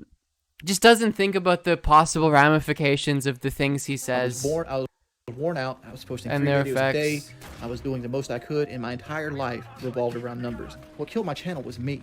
I pretty much killed my channel because I'm gonna allowed challenge DJ Keemstar to a push-up I contest. become so obsessed with money that I never took time out to enjoy myself, and it molded me into a person that I didn't like. Attempting to explain himself, he released a video on August 26, 2016 called I'm Going to the Doctor. So you might be asking me like, well, Jordy, what are you? Keem up to is a today? dog-faced Oh, really? pony You soldier. do that often? Could not have You said you it stream better rarely. myself. The last couple of years, I've developed this thing called anxiety, and I never used to Exploitation have of it. content creators? Yeah, I don't But know. now it hits me in waves. Like As It's hard 2017 to- came, his uploads continued to dwindle along with his viewership, and this coincided with an increase in his weight again. Where he had once been no. approximately 380 pounds, he now was approximately 470 pounds, and he was beginning to complain about his back pain more. He had been discussing bariatric surgery as a method to reduce his weight for many years, but as his weight continued to increase, this surgery grew more and more appealing, and he soon began to see it as the only way to improve his life, believing that he could not have any job Jeez. besides making gaming content at his current weight. What's more, another aspect of his financial situation was slowly coming to be known. For some time, Jordy had been paying for his mother's mortgage on the modular home. She had promised Jordy that once he was finished paying it for her, she would give it to him. He had even boasted that he had made the last payment on the no. mortgage in a video on October 23rd, 2014. But at some point, no. once the mortgage was paid off, she went back on her word, and instead of giving the house over to Jordy, she took out a second mortgage and promised Jordy that this time, once he had paid off the new mortgage, he would receive the house, and so he continued to pay. Despite these payments, his credit rating was still incredibly low because instead of paying them directly, he was transferring money into his mother's bank account Oh every my month. God, Recognizing that his dude. YouTube channel was likely not worth pursuing much longer, he changed his focus to Twitch, choosing to rely on live streams more than videos. According Smart. to himself, in 2016, he would average That anywhere sucks, between man. 250 to I feel 400 bad for him again. I forgot about the YouTube video viewers thing at a time. of the However, He GameStop. quickly gained a reputation for being aggressive and volatile, both towards those with whom he was playing and his own viewers, banning people for minor infractions or saying things he disagreed with. That's called being a Twitch streamer. You can't get mad at him for that. One person from Reddit noted in 2017. No, you can't get. That's like the most essential part of a Twitch stream. Quote, when I left YouTube, he said I timed someone out for like a week. Remember that? Because they kept saying that Donald Trump wasn't a he fascist. was going to lose weight, but he is fatter than ever. Not only that, but he is meaner than ever. He talks to his viewers like That's just being a Twitch streamer. shit. I don't. One guy genuinely offered to teach him how to properly You're play timed Rainbow out, Six, Jack. which Wings was struggling at, and Wings told him, if you keep backseat gaming, I'm gonna fucking block you. Then he told a 36-month I did subscriber call that he you a hopes their bitch, parents that's died in a right. car wreck because the kid beat him in a 1v1. Keep in mind, this Jeez. is a 30-year-old man. Yeah, that's rough. That is Yeah, rough. whatever. I hope your family dies in an automobile wreck. Jeez. On top of this, he seems very That's depressed rough. now. That is He rough. spends every stream just constantly bitching about how he doesn't get enough viewers to support his fat, lazy, degenerate lifestyle. It makes me feel unwanted as a fan. He also complains. Hold on. As a fan, he really needs a different way of being a fucking degenerate. And gets very angry. You don't sound like a literally fan. every time he dies. I mean, I don't. Maybe never- maybe this is like, the community that he is I've like heard Wings admit garnered. he got I- outplayed. It's always outside forces that cause him to die in game, whether it be lag, Look, if any of you call me degenerate, you are not gonna be my fan. OP weapons, bad teammates, etc. It's literally never his fault. I even saw him throw a controller at his TV out of anger. Also, his shirt was dirty. It looked like he hadn't showered in 3 days and he was greasy. I really hope he can find it within himself to get his life together. He also said that he had a gun in his hand, was considering killing himself because he wasn't getting the Twitch viewers he feels he deserves, and if he can't make a living off of jeez. video games, then he doesn't want to live. He legit said that shit. But soon, due to a quirk of YouTube's algorithm, he would again attract attention and viewership of an entirely different kind. Joke's on them. If they join one more time, I'm going back online Oh no, is it a gamer moment? and I'm stacking a team up. Oh no, On is he November having... 16th, 2017, Is it another gamer a moment? YouTube user going by Sean Ranklin posted a video titled, Wings of Redemption gets stream sniped and loses it. Up to this point, people had learned that they could annoy Jordy by joining his games and harassing him, much to the amusement of many of those watching. During one stream, he was apparently having difficulty controlling his temper, reacting more strongly than usual, no. and Sean Ranklin created a compilation showcasing this. Come the fuck on, man. Real talk. Computer is bad for people. Dude, shut the fuck up, dude. You're a little kid. Oh yeah, yeah. That's so stupid.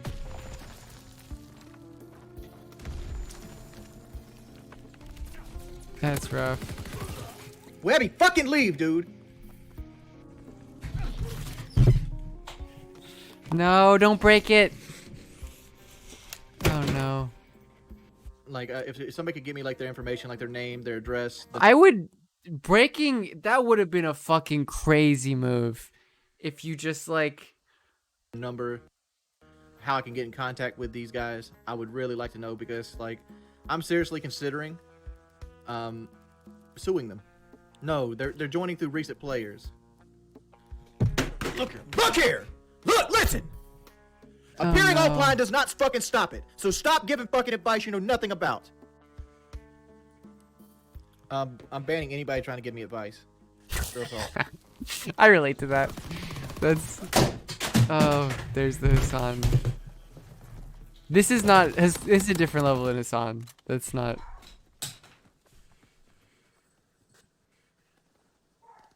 That's rough. Oh, there's like another half an hour. Jesus.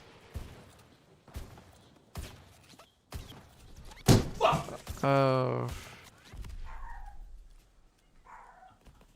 Yeah, that is why, because it's like all he has, and he feels like too overweight to get like another job, but he's like too depressed to not be. All right, guys. I give up. I don't know when I'll stream again. I really need to make this fucking money. That's really sad. I really wanted to get this fucking surgery, man. I wanted it so fucking bad. Jeez. I just can't do it. I can't take this shit no more, man. Oh, God. All I wanted to do was, like, I was fucking lonely. I wanted to just fucking stream and have a good time. Maybe have a good game. Someone uploaded this to make fun of him? Jesus fucking Christ. Jesus.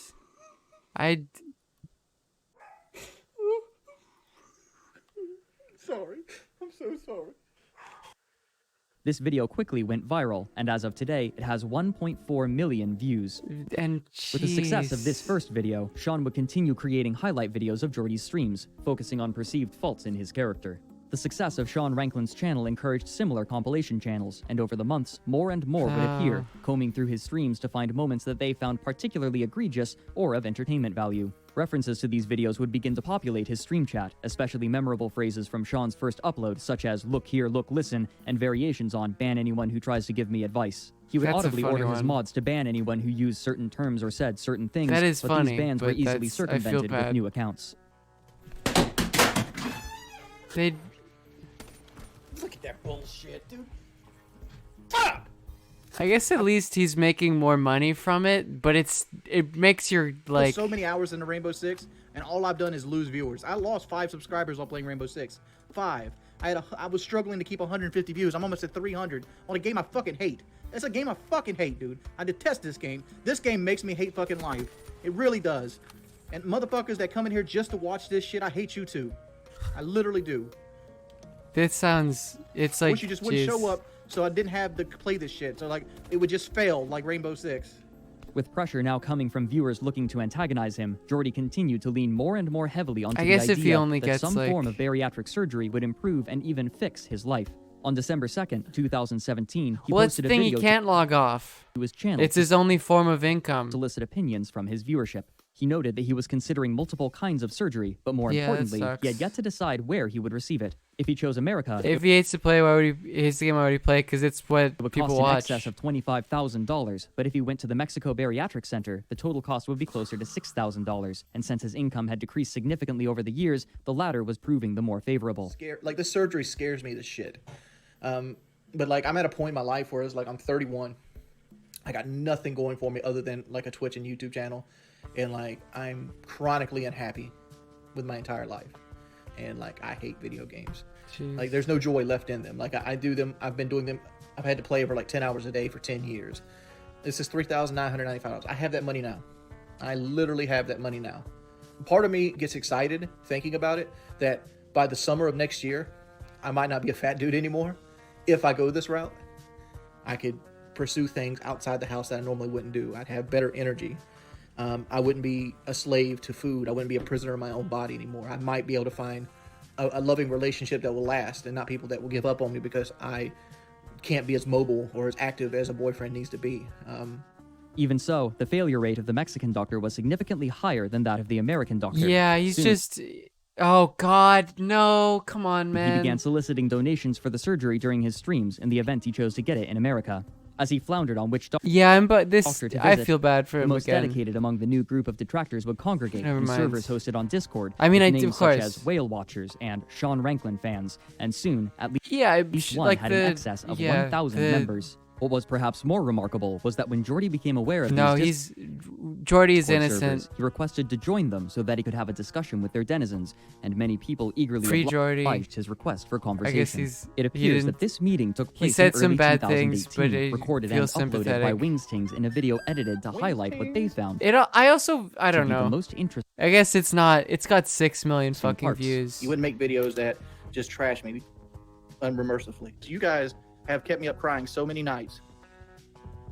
People said videos being made, and the fact is, like, you're going to hurt my chances to get a job later on in life. Why do you feel the need to pick on me, though? Like, seriously, like, Wings, I'll be brutally honest with you, right? The only reason that these channels exist is because you react. He literally can't stop 'cause I react, reacting. but I can't stop reacting. I'm never going to stop reacting. It's part It's of my hell. personality. The fact is, like, how am I supposed to move on if you guys keep creating things? Ignore it. You can't ignore it. You can't ignore it, dude. You can ignore it. You can. We're just fans, man. Just take the videos down. Just delete the channels. Can't take this shit no more, man. I'm sorry. I'm so sorry. You're a fucking asshole. You're an asshole. You realize that? You're Jeez. making fun of an honest reaction, dude. Like you in real life, I really do. I would beat you. Of course, they're fucking Brits. Fucking teeth in. I would beat Or you. Irish. I think Irish / Fucking teeth in, Scottish. dude. I really would. Fred, man, come on. I mean, you this. don't doubt that. What are you gonna do to me? What are you gonna do to me? What are you gonna do? Put your bitch ass in the kneecap. That's what I'd do. Oh, I'd come on, incapacitate you, and then I'd beat you with a fucking Jeez. pistol grip until your teeth fell out your head. I hate you. Me so fucking much, dude. Like literally. Like I've done nothing to you. I need a British one instead of a French one. I've done literally zero to you. You're not helping me. You're motherfucking sitting online right now with like a picture of me with like tears on his face. You're sitting at a channel dedicated to me. Your whole YouTube channel is dedicated to me. You have a shrine of how much you worship me. All you do is In the end, little came of this meeting for Jordy besides further ridicule. But Yeah, besides making it's new just enemies, he would quite suddenly encounter genuinely an old one. fucking During one of cruel. his live streams in early 2018, he noted, no. quote, "I don't like Keemstar. I want nothing to do with him. If I Oh, had my way and I no. could will it, I wish he would get in a car wreck. I literally do. He's the Oh, only person I can think of right no. now that I wish would literally die." I'm dead serious. Like if somebody deserved to die on this planet, Daniel King would be one of them. That's dead serious. Like if I don't know if that's a TOS wanted thing do to agree Sharia law, with. Daniel King should be one of the first people to die and have his hands chopped off. He's a despicable person, and that is word to your mother truth right there. Shortly afterward, Keemstar would upload a video voicing his displeasure upon learning of this comment. I laughed my ass off. And Blade laughed his ass off, and Overflow laughed his ass off. And the more I thought about it, the laughter just turned into anger. I'm mad. Now, should I be mad? No. Wings is known for saying dumb, stupid shit and is never held accountable for his words. Oh, that's so fucking rich, you piece of shit. So, yeah, I shouldn't be mad, but I am. And the reason why I'm mad is because Wings said that I'm evil. I'm the most evil person that he's ever met. But then went on to say that I should die. He went on to say that I should die. You have 1 hour to agree with a fucking debate with me, or I'm taking this to Twitch staff, and they're gonna decide whether or not it was a death threat or not. I'm not playing any games. The two would confront each other once again in a live stream, during which they would attack and insult each other, enumerating how each of them had somehow wronged the other or had committed morally reprehensible actions over the years. It does suck because, like, they've known each other for so fucking long to the beginning point in fucking, like, Halo 3. But this time, where he has, like, 3 times the audience size as Keem does. Where Jordy... And now Keem has this, like, fucking, like... How many... Does he have 1 million followers on Twitter? It's so absurd. It really is. Like, the internet's such an awful place. The worst of the worst fucking people, like, get these massive followings. Power, I swear to he was God. now much weaker in terms of influence. All that clip simply states is I don't like who you are as a person, and in my personal experience, you're one of the worst people I've ever met. Oh yeah, remember where like Leafy and him had that podcast where Leafy was saying that he was gonna shoot protesters, and they were like, "Oh, it's just a joke." Well, yeah, that's the Keem special, right? Is being a piece of shit, and then when someone is like, I tried to help you so many times. I got you involved with the Billionaires Challenge thing. How about all right? after the Billionaires Challenge, where you and Blade decided to sit there and make fun of me and call me a retard, saying that you hope Wings continues to make videos forever so you can laugh at me? What about that? But that's the strongest thing you have going for you. I mean, wings things. What about the lie you just said just a while ago where you said you're wing tings? Was Leafy banned from Twitch yet? I mean, it's gonna happen, right? What about you're not wing tings? Did they And do I'll tell that? you what, Wing Tinks is entertaining, and you know why it's entertaining? Because it's all your fuck ups, like No. you crying and you being upset. From That is the YouTube, most yes. entertaining thing about you. I'm sorry, Wings, but it is. It always has been. And I'm trying to use that to better myself. I got the Not surgery. yet? That's I'm gonna get the surprising. surgery done. I'm gonna shed one of my biggest. I mean, there were those like fucking clips on LSF where he was like sending credible death threats to like partners. Yeah, no, that's not. catalyst They're in not my gonna entire life, let that hopefully. fly. Hopefully, I can find the strength to do that. As these streams with Jordy tended to go, he began speaking about his own personal Well, anxieties and struggles. And like, I don't have like, I'm not in the case where I'm like, just a dude that's like 250 pounds, like, oh, this didn't work out. Let me fall back on my metallurgy fucking degree. Well, it's not a degree, but like job, like my metallurgy job. No, I can't food. do that. I'm 450-pound land monster that has entropy muscles. Like, what the future for me, if I stop this at this point in time, is to go telemarket or work in some kind of call center, or cut movie tickets or something like that. Which is, that's a good living for a lot of people, but like it's not what I want for me, right? And like, This is so boring. You're literally giving me the like victim card, sad card stuff. Whatever you Like, want to call it, man. Like the fact is, why don't you just stop being a victim? Why don't you just stop being a victim? All right. I'm sorry, I'm getting loud and angry. I'm but trying to stop about being a victim. I'm trying to stop being a victim. Why do you think I'm working toward bettering myself? I'm gonna give you real advice. This is Let's hear real it. advice. Let's All hear right. Percent. This is like not Keemstar. This is Dan Keem talking to Jordy. Mm-hmm. You have been doing this for a very long time. And as you do this online internet stuff, what happens with your health and your happiness? Nothing. All right? The only way you are ever going to be happy, honestly, is by quitting the internet. Around this time, Jordy seemed to have made up his mind about getting bariatric surgery, believing that it was the only way that he feasibly could lose weight. While he was still considering both America and Mexico as options, he learned that the American doctor would refuse to perform the operation unless he could reduce his weight to 400 pounds. While Jordy would sometimes share his weight, viewers were consistently dubious about his honesty, as he had a history of bending the truth. For example, in 2013, while recording a podcast, he had claimed that he had been shot in the leg after shouting at a man breaking into his mother's car, but he would later admit that this scenario was a fabrication. In this case, he claimed to be 460 pounds. He also revealed that he was prescribed a medication called Lexapro, an antidepressant used to control the effects of anxiety. But almost immediately after he stated his intentions, his life would undergo a sudden and violent interruption. Sorry, I should eat off camera. That's weird. On March 6th, only 2 days after the video about his bariatric surgery, he uploaded a video entitled, "So, I Got Swatted," which shows his stream with an empty chair and the sounds of a SWAT team in the background. He got swatted. God, that sucks. Swatting shit is so fucking insane. Also, respect. He's extremely nonchalant there. Like, they're up. My hands are up. I don't know what you want. At one point, a SWAT team member walks in front of the camera for a short time. During this video, Jesus. they ask who might have called in the team, and Jordy can be overheard giving a particular compilation channel name.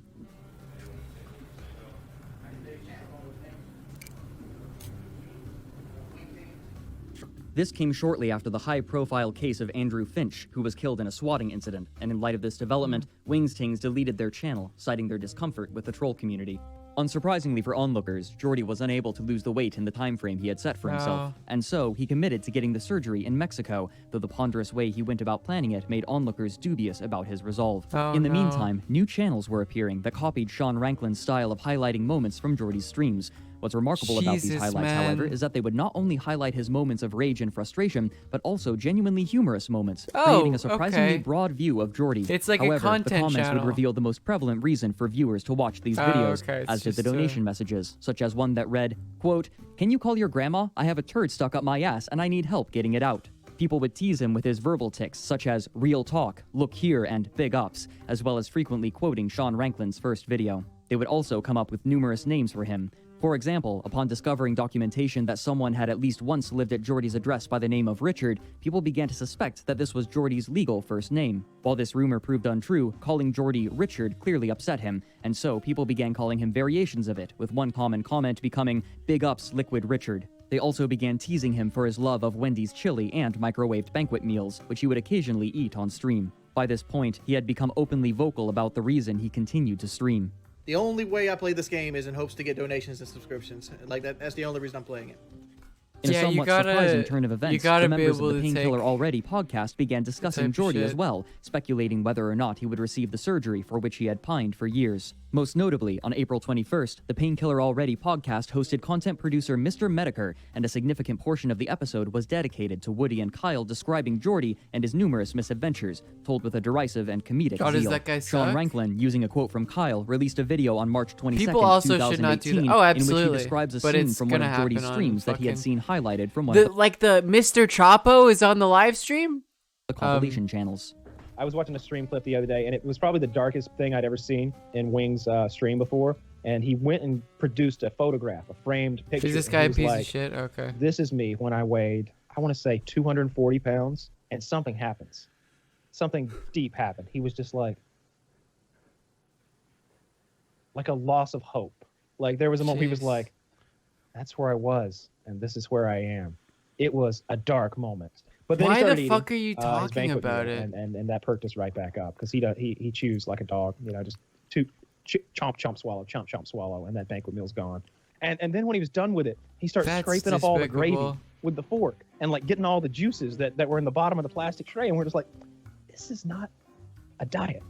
Jordy continued to engage eating- with the so-called troll discords as well, but with one important difference. He would stream at least some of these interactions It on clearly, Twitch, such because as it one clearly, this trolling shit clearly really fucks with him. instance which Sean Ranklin uploaded onto their channel. Immediately upon joining, people began teasing him with well-known quotes.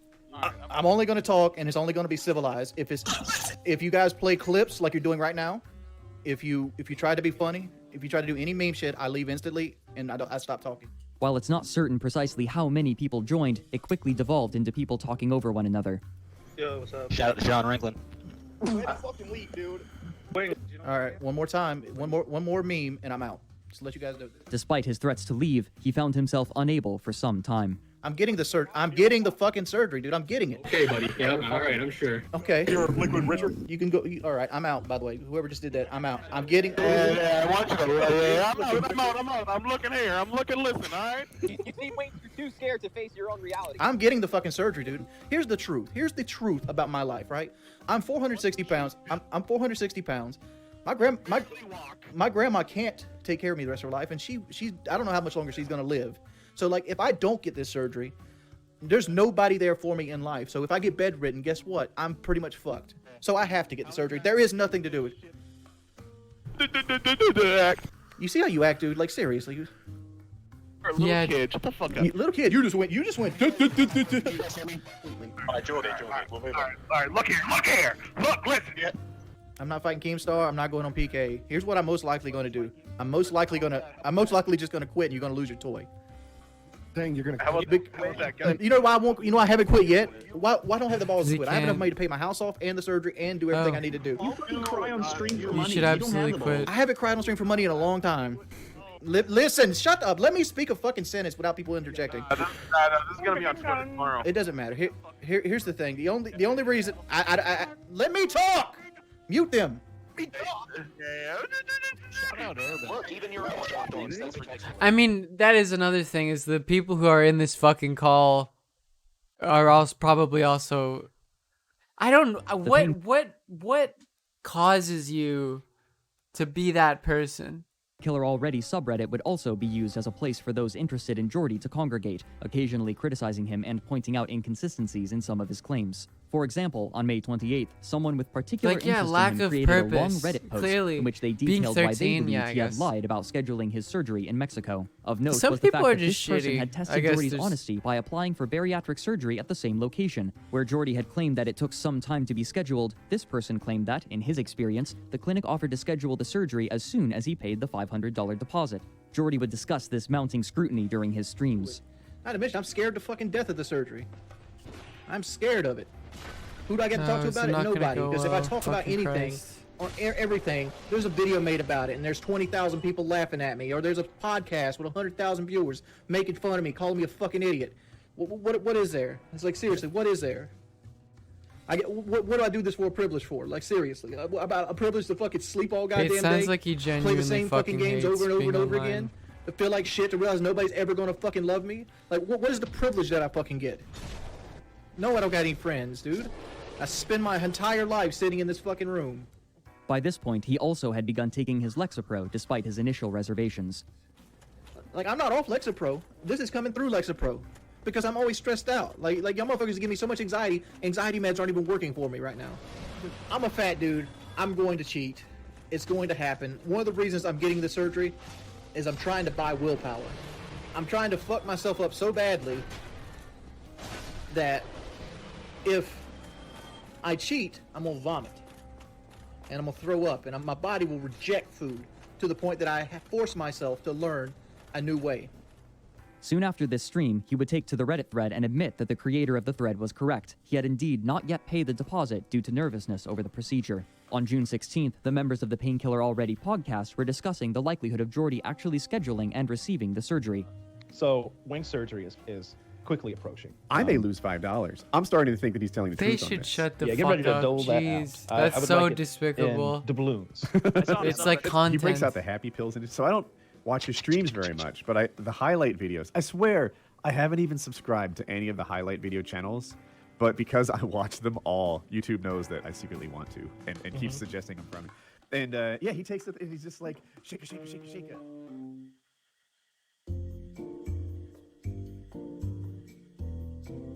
On June 28, 2018, Jordy posted pictures of himself in a hospital gown to his Twitter feed, and soon he was back in his mother's modular home. He had opted for a surgery called a vertical sleeve gastrectomy, in which approximately 90% of the stomach is removed. Almost immediately, he began to question his decision. Like, I wanted my life to be so much different after the surgery, and it's not really. Yeah. It's not. Like, I just... This actually, and this is entirely unrelated, but this happens with some, like, trans women, for instance, who will get, like, bottom surgery, and, like, or other surgeries as well. And, like, they say, like, well, all of my problems will be solved when that happens. And it's, like, it's better, but they still have a lot of problems, and there's this, like, post-surgery depression. Text just like 20 minutes ago and canceled the plans I had for today because I'm going to have to stream again today to try to keep my subs up. And, you know, like, yeah, I'm sucks. stuck in the same routine again where it's like I'm fucking here. I don't... And, like, right now... I'm like, sure that's just general with, like, a lot of so sick of surgeries. sitting in chairs. That's the reason I bought this Cosmetic is the wrong...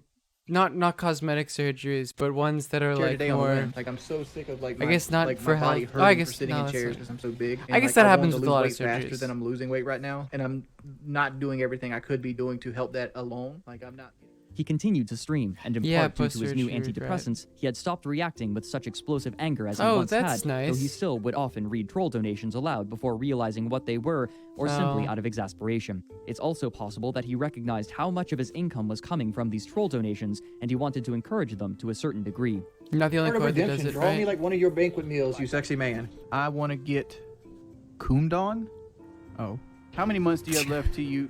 I don't have HIV, man. Hey, Carbine PPSH. Wow, you were really fat. That's cool. Let's do the donation rundown. Trailer Park Redemption donated one. I can respect that one. What? The guy goes, I donate, but since I'm in Great Britain, it's in pounds, and you obviously don't need no more of those. Bob Gnarly. That What's is... cool, I know you're a lazy fucking bum who doesn't want to work because I'm also 406 pounds, yet I still work 60 hours a week doing manual labor. Get a He's job, you live right parasite. now.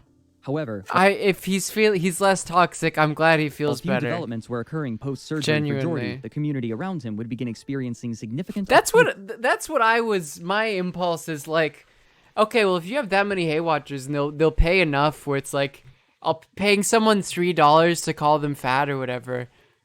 Some of whatever the equivalent of someone who would Hay Watch me, I would be down. I guess then it happens to me and I'm like, never mind, were this revealed sucks. Publicly. In early 2019, a man named Joshua Moon, I guess I best did known leave as Noel, Twitter. the owner and operator of Yes, the the Kiwi Casey Farms, the hosted a classic- stream the in which he Casey Tron discussed method. the history of Jordy. The most surprising part of his stream Although I'm wasn't sure the it section fucking about Jordy gets to you. himself, but rather the troll community that had built around him. Yeah. And my rabbit hole into this world started with asking a question. Who is lean? And the answer I got to that question was...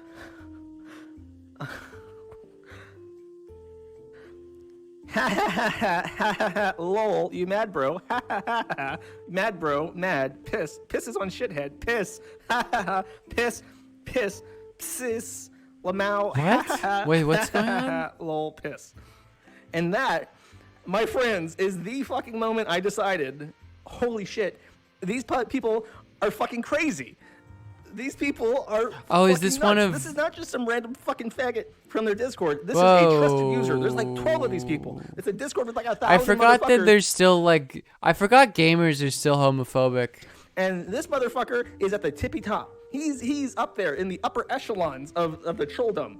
This shit. When I was in there asking people about Lean, a couple days after I spoke to Lean, people are like, well, you know, he started to monetize his videos. I'm like, oh, is that it? And they're like, no, he makes him look positive in his videos. Well, fucking goddamn, that sounds awful. Let's This look guy's at like a this. Let's look 4chan at one of gamer? these Okay. DS positive videos that Lean put out on Wings of Redemption. It's fucking stupid. Like, all their fucking effort, they still couldn't stop me from going 40-10. After all their fucking effort, they still couldn't do it. And this is what pisses them off. In his videos, if Wings of Redemption gets trolled the fuck out, but still ends up 40-10 with a 4-1 KD, a very, very good score, he'll include it in his highlight clips. And that is verboten. It is not allowed. If he does well in the video game, you cut that shit out. You leave that on the clipping floor. Soon after, he reveals that apparently Lean claimed to a troll server that he had hired people to gather the personal information of everyone present in it. After trying to talk to the people in the troll server, Null was banned, and the owners completely purged the chat logs of the entire channel in order to prevent Joshua from gathering information and taking screenshots of the conversation. But this wasn't the only piece of infighting that was occurring. Some months later, on July 3rd, the Wings of Redemption subreddit's Discord server was, quote, given a holy cleansing. One of the moderators of the subreddit wrote that, quote, the server has fallen down a manhole of noxious biohazard He can shit, be and it radicalized? all Probably. started with Road banning users for having I different don't know how political radical opinions he in is. favor of keeping user Soda Sweet as a mod, who was a guy with children that was sending and receiving nudes from another user by the name Oh, of it's just 3PM, stir-fry. who was another bloke that enjoyed cross-dressing Yeah, and me posing either. as a female. End quote. He went on to describe the arguments and fights that members would have there, specifically attacking the head admin on the server. As the troll community fought among itself, Jordy There's some- continued his I habit of can't- Twitch I wasn't streaming, listening to all maintaining a view that. count between 300 and 700 consistently, with irregular donations. But so far, very little not has bad. changed. While he has visibly lost weight as a result of his surgery, he has stated that he is still over 300 pounds, much heavier than he should have been a year after his surgery. He continues to Oh. state that he wants to stop making gaming content online, but he can't convince himself to leave the reliable money. And Yeah, so, that's- he continues to read troll donations and ban accounts from his stream chat, only for the trolls to replace them with new accounts shortly afterward. Many speculate that Jordy may only stop streaming on Twitch when people stop donating money, but the amount he receives only seems to be increasing with time as people pay to send him messages in order to harass him. Jordy Jordan now stands as an example of what happens when someone without the he's- proper he's mental literally live fortitude, right now, I think. flexibility, or attitude is suddenly given fame in a niche area, and when someone's poor social habits alienate Yeah, them from any kind I of don't know. support I net- think I don't think the toxicity is really. I mean, it is. He whether in reacts, the form right? of their contemporaries or their viewer base. He also shows what can happen to those who feel themselves incapable of making any sort But of he's significant change in their doing lives, better, I and the guess. fates to which they may consign themselves. I don't know. It is bullshit for me to watch a fucking 2-hour video dedicated to him and decide whether it's like, yeah, no. Does he deserve the thing he's getting or not? I don't know. That was certainly a video, though. That was a video that we watched. We watched the whole thing. Well, my fandom is timid. You guys are chill. It's good vibes. That was a very deep dive. Do we want to do another one of these? Continued to post to Hacker News. He does not deserve it. Yeah, I mean, sure. You've seen the Belarus doc. Is there you mean a documentary? What the fuck did you just Brang fucking say about me? Brang Dangowitz, thank you for the 4 gift subs. Oh, can we want to? Oh, there's a Sonichu What one. the No, fuck we're not gonna do did that. You just fucking say about me a little bit. We can finish the Temple OS one. I'm kind of curious about it. Because we were in the middle of that. Do we like dick? Yes. Let's do the Temple OS one. He says I guess it's not a gamer moment. It's like a programmer moment. Arum, thank you for the 5 gift subs. Did you just fucking I didn't say notice about that. me a Sorry. little bit? Let's go, PogChamp. Thank you for all the gifts, everyone. The way that we got started on this What the was fuck did you multiple just hours fucking ago. say about me a little bit? is someone mentioned the Time Cube guy, and I was like, we have to watch a Time Cube video. But then I remembered the thing that happened where like Did you just fucking say about he drove one of his fans to like suicide, and I was sad, and I didn't want to watch it. So I was like, does anyone have another video that's like this that we can watch? Do we like dick? Yes. This dude seems genuinely schizophrenic and in need of mental health or mental help of sorts. And banned again. But I guess the other one was sad too. I mean, it's a different level than the other. Let's watch it. 12 Sure. hours later. You guys are liking these videos. I'm liking them. Oh, did he? Despite his jeez. lack of desired outreach, he would still create new demo I mean, liking is a word for it. videos of his operating system, where people online would be able to hear his voice Yes, for the first time. he can talk to. I wrote this over the past 7 years full time, and I did a compiler, an assembler, an editor, a graphics library, and it's all 64-bit. Perhaps recognizing his failure through his other channels, he created a Twitter account in September of 2010, where he would occasionally tweet updates he'd made to the source code. However, with little way for people to discover him, these tweets went ignored entirely. His constant attempts to attract attention would continue through the rest of the year, Oh, we but they don't would need a slow French and eventually translation. halt in the first half of 2011. But Yeah, just this as he is a appeared to be guy losing- who seemed like a very capable programmer that made his own kind of weird operating system that was like weirdly religious and was kind of like hoped a. he would gain new Oh, writing an entire operating system is crazy. What the fuck? found interest, though not the He's clearly a very talented, like smart kind guy. he desired. But I think he also just like has untreated schizophrenia or so. I On don't July want to. 15th, 2011, a user going by Jimford posted a thread on the Something Awful forums entitled Lose Those, or How I Learned to Stop Worrying and Love the Bong. One of the opening paragraphs reads, quote, Gentlemen, Oh, no. I present to you Lose Those. The There's very a semen definition of your cookbook OS is a video piece on of shit. Frederick's The other operating system channel. is, without a shadow of a doubt, There's a semen. Sitch. I don't know which. Thank you for the $5. I don't want to watch that, but thank you for the suggestion. a piece of shit. Behold, a tale of misery far beyond reading Tom Collins' posts. I give you the afternoon of my day off in screenshot format.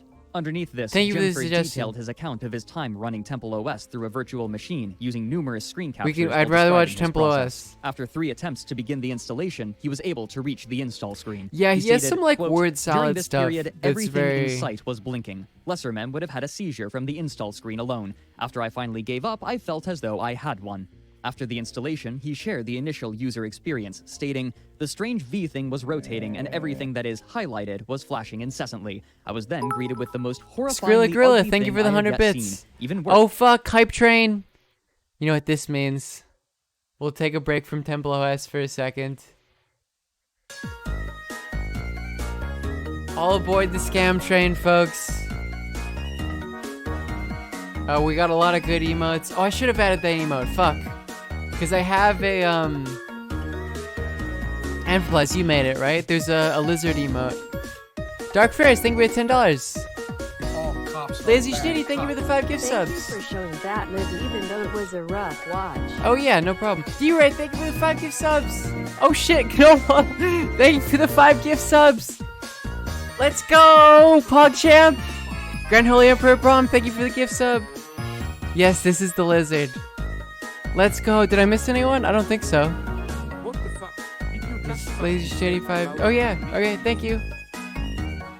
Greg Guar, thank you for the gift sub.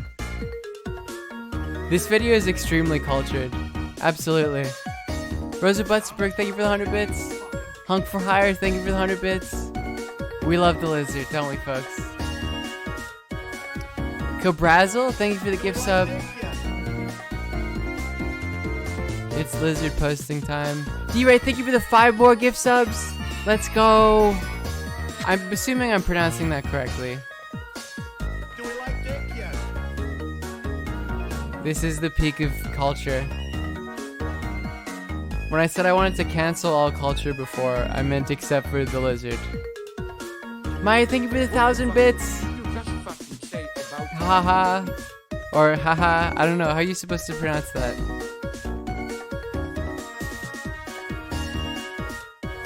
I did just destroy Western civilization. This is the only. Is Driftbill City an American game? Dispossessed Punk, thank you for the 6 months. The only good part of. Fleece, thank you for the gift sub. Only good part of Western culture, Western white culture is this.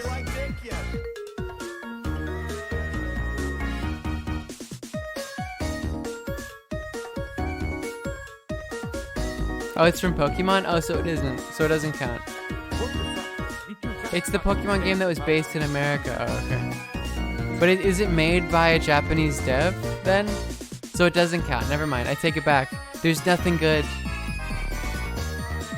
TJ Shannon, thank you for $3. Zero front Hubert and street cooking stream when. Oh yeah, I should go down to Utah. Link up with Hubie.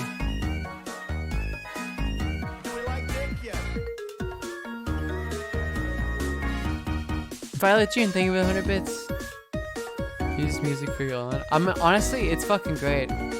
I've listened to this video so many times because we always do it for the hype trains, and I'm not sick of it at all, ever.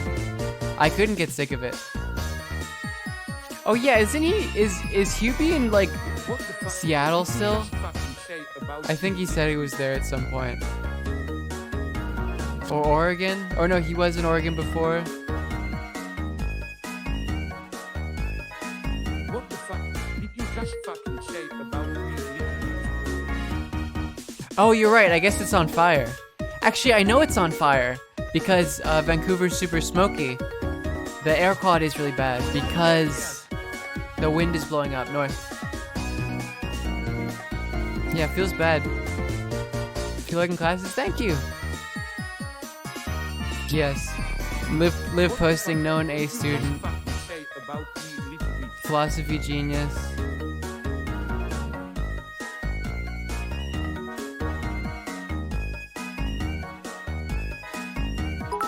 Yeah, need the Hubert Industries down the rabbit hole. Zach Quirty, thank you for 2 gift subs. I am finishing up my philosophy degree.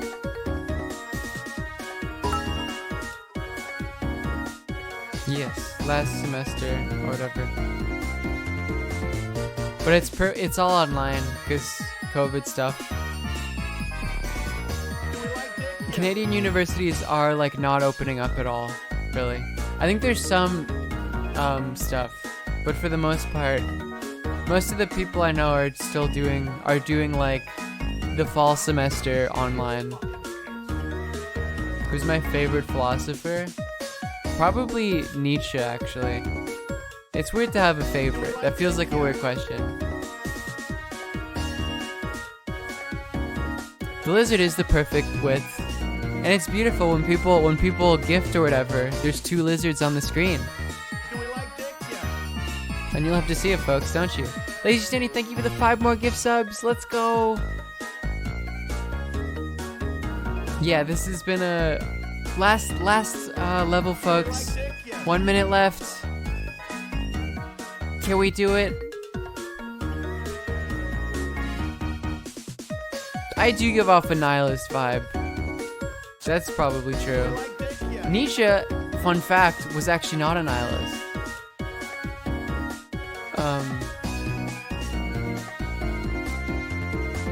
You saw my first philosophy class tomorrow? Oh, good luck. That's cool.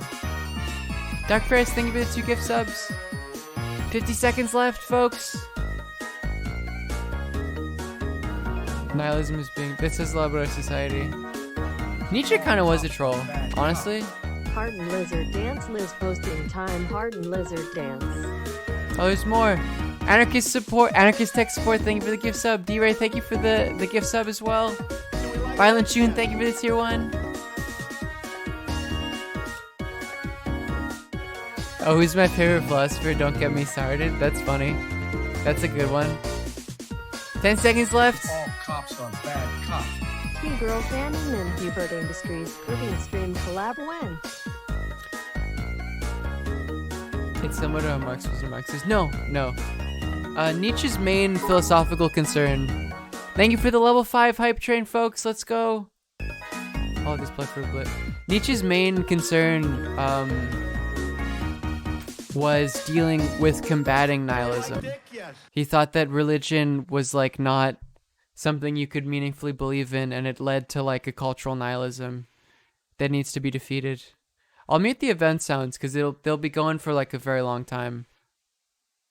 But thank you all for the PogChamp, Pogger's very big hype train. Much appreciated.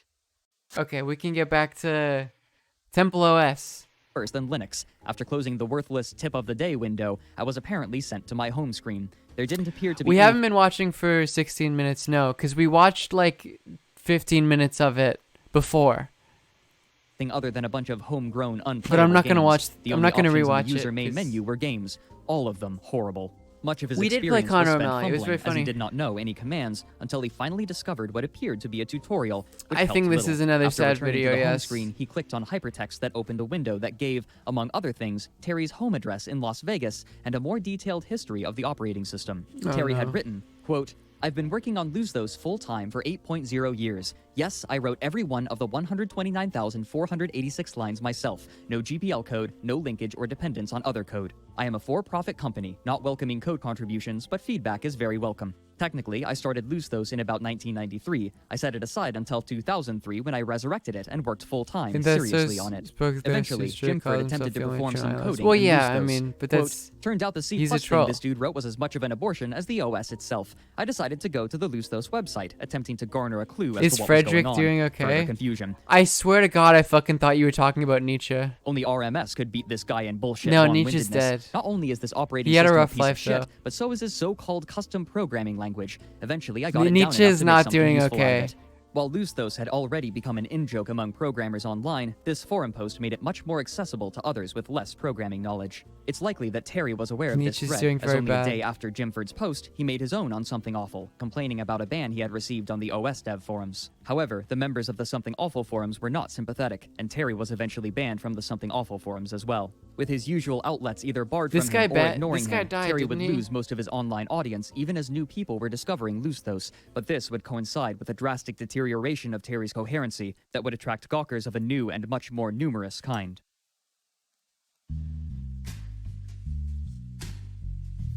Throughout 2011, Nietzsche Terry was extremely down bad. had continued to post fruitlessly on Hacker News with his familiar rhetoric, combined with his strange Nietzsche would have messages from posted God. on Poll, Small details absolutely. about his life would emerge, such as the fact that he lived with his parents and that he was seeing shrinks, but as the year was nearing its end, He was a his online genuine activity incel. took on a drastically different tone. This change was first apparent on Twitter. On October 20th and 21st, 2011, Terry posted He a says the hard R 3 times. Oh, is that TOS then?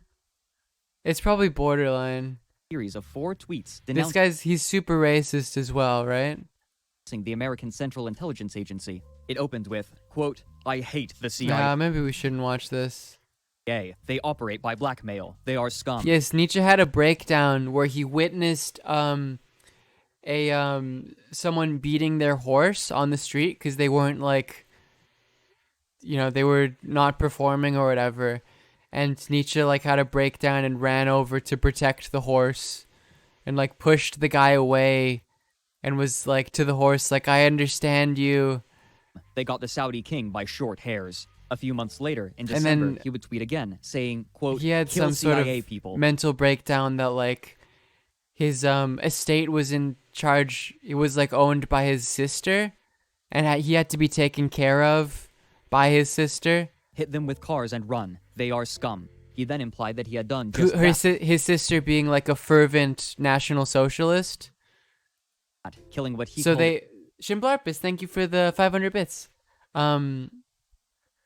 His sister being a fervent National Socialist. So they released a bunch of like his content, or the things in his estate that hadn't been published, to make it look like Nietzsche was also a Nazi. a doppelganger. 2 months later, he further specified whom he claimed to have killed. Quote, "There's crazy Yeah, it was actors rough. / agents who fuck with me. My parents are enemies. I killed one in 1999. Nah. Score is 1 nuttin', except you crushed my nuts. God says, horse sung, accents, revenge, wholesome, deservings, marrow, funding he is- necessities." His posts on Hacker News also began to take on this fear and anger towards I missed the a bit CIA, donation. believing Did I say that? Shimblarpus, thank you for the 500 bits. I said that, didn't I? Super Boomer, who has been trying to donate this for like 5 minutes, but the philosophy class I'm starting tomorrow is Marx and Fanon and the syllabus. Nice. That's cool. That's good. That's were CIA PogChamp. agents using doppelgangers to control people's actions, but Terry would soon begin to include racial beliefs in his writings. On January 14th, 2012, We he can wrote a we comment can on watch the anime otaku one then, and then I'll call it quits for the stream. Because he says he has a gamer moment a couple times in this. Funding. Which one is that?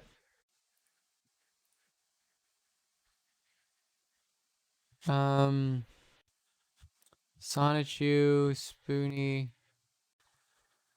There's one about furries. Do you got it here? Anime and otaku. Okay. Oh, this is gonna be weird, isn't it? Is this one's not gonna be sad? It's just gonna be weird? It's great, okay.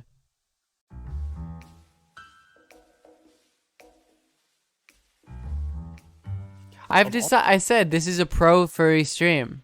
All of Japan's media exports, there is none so immediately recognizable as anime. The name itself I've made is a that clear. shortening of the English word animation, though the moniker of anime implies a certain artistic style and a set of traits. Humans are drawn particularly stylized. Eyes are either large or are simply lines traced across the face. Mouths are drawn wide, and bodily expressions are dynamic and exaggerated. Thin characters are often extremely lithe, while a muscular character may be depicted as absurdly chiseled.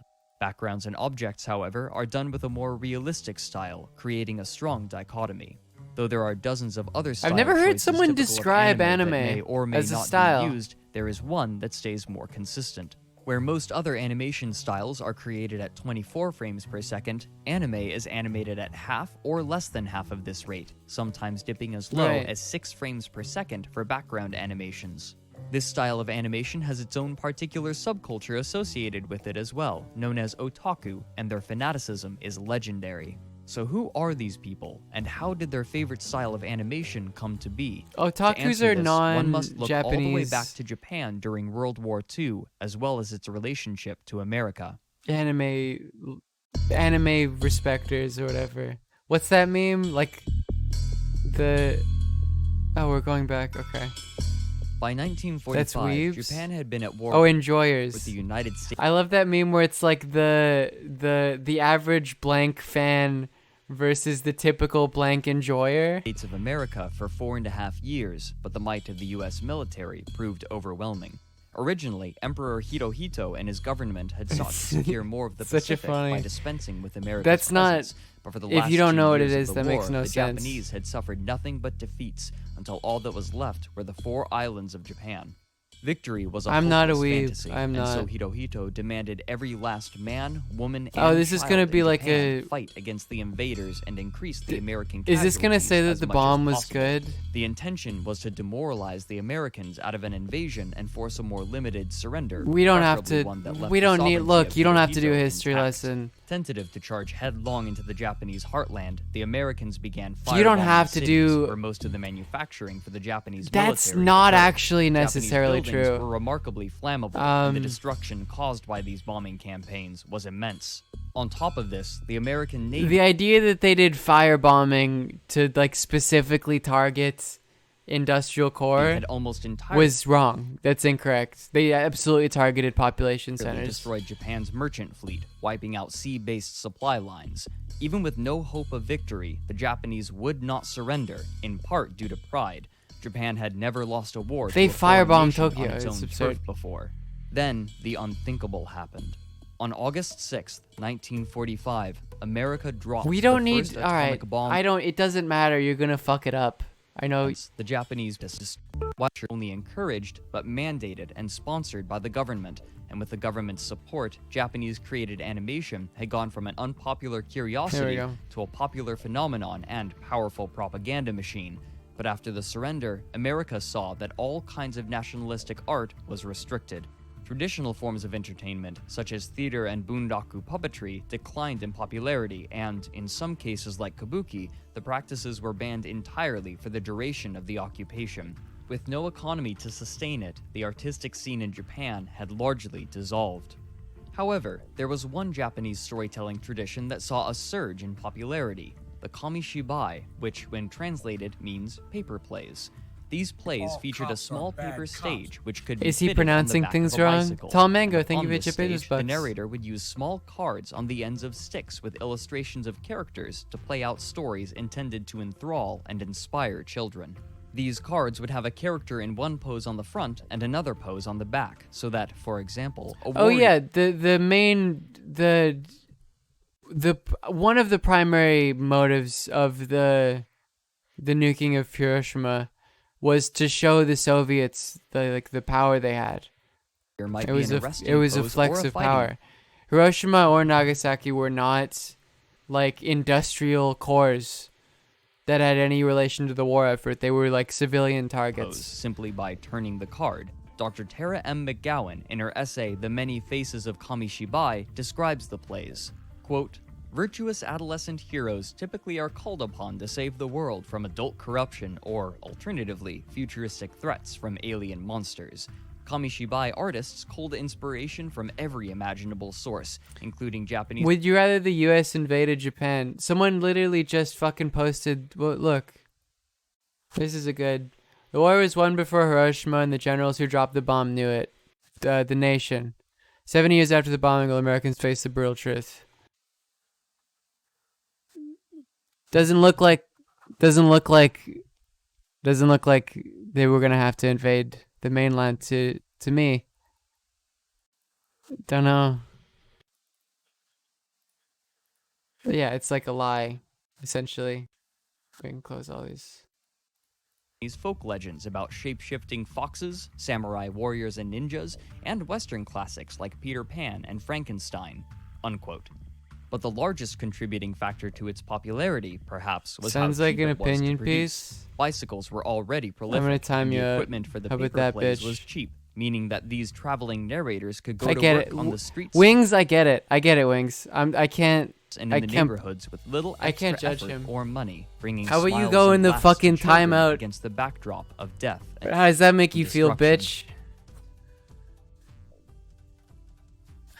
destruction? Listen, Mac. I'll challenge you to a mental push-up contest. We can. Come on, man. We can But do these IQ Kamishibai contest. weren't the only entertainment in I'll do one right Japan now. After the war, culture and art was spreading to Japan from America in part through the occupying soldiers, and one of the most popular imports was the animation work of Disney Studios. Disney was already a popular phenomenon in Japan before the war, partially because it was cheaper to import animation from America rather than produce any in Japan, which had few experts. Disney's influences, down to the racist caricatures, Lil can even be Topher, seen thank in you for the gift Japanese sub. animation produced during World War II.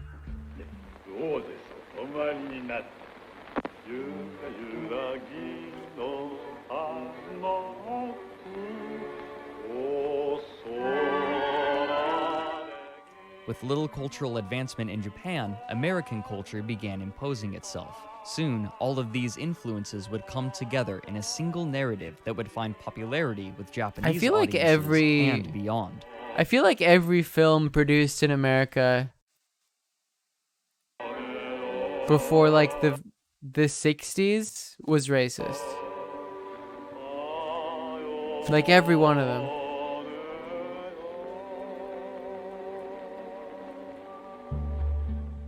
In 1951, the imposing American and traditional Japanese traditions collided in a comic called Tetsuan Atomu, or Mighty Atom. After the war, comics and other two-dimensional media had seen a revival, and Mighty Atom quickly found popularity among the audiences of Japan, but the tone of the comic was far more positive and comedic than one would expect from a country so ravaged by warfare and the nuclear age. The eponymous main character is a robot created in the likeness of a young boy who died in an automatic car accident. The boy's father, the leader of a research institution, went mad with grief and poured all of the institute's resources into creating a lifelike robot. This robot then decides he wants to become a hero, helping and protecting all of humanity and robot kind. This comedic style was a common feature of the media landscape. Historians often suggest that this was a way to escape the horrifying memory of nuclear fire. What's most notable about this character is the inclusion of nuclear power as his heart. It would be reasonable to assume that the Japanese would come to associate nuclear power with death and destruction, fear and anger, and they did, but they also seemed to see it pragmatically as a tool that could be used for good. This comic was done in a comic strip style known as manga, which resembled in many ways the rounded caricatures of Disney cartoons from the West. These manga were typically light-hearted and told humorous stories of everyday life, but Mighty Atom co-opted this style to tell a slightly more sophisticated story.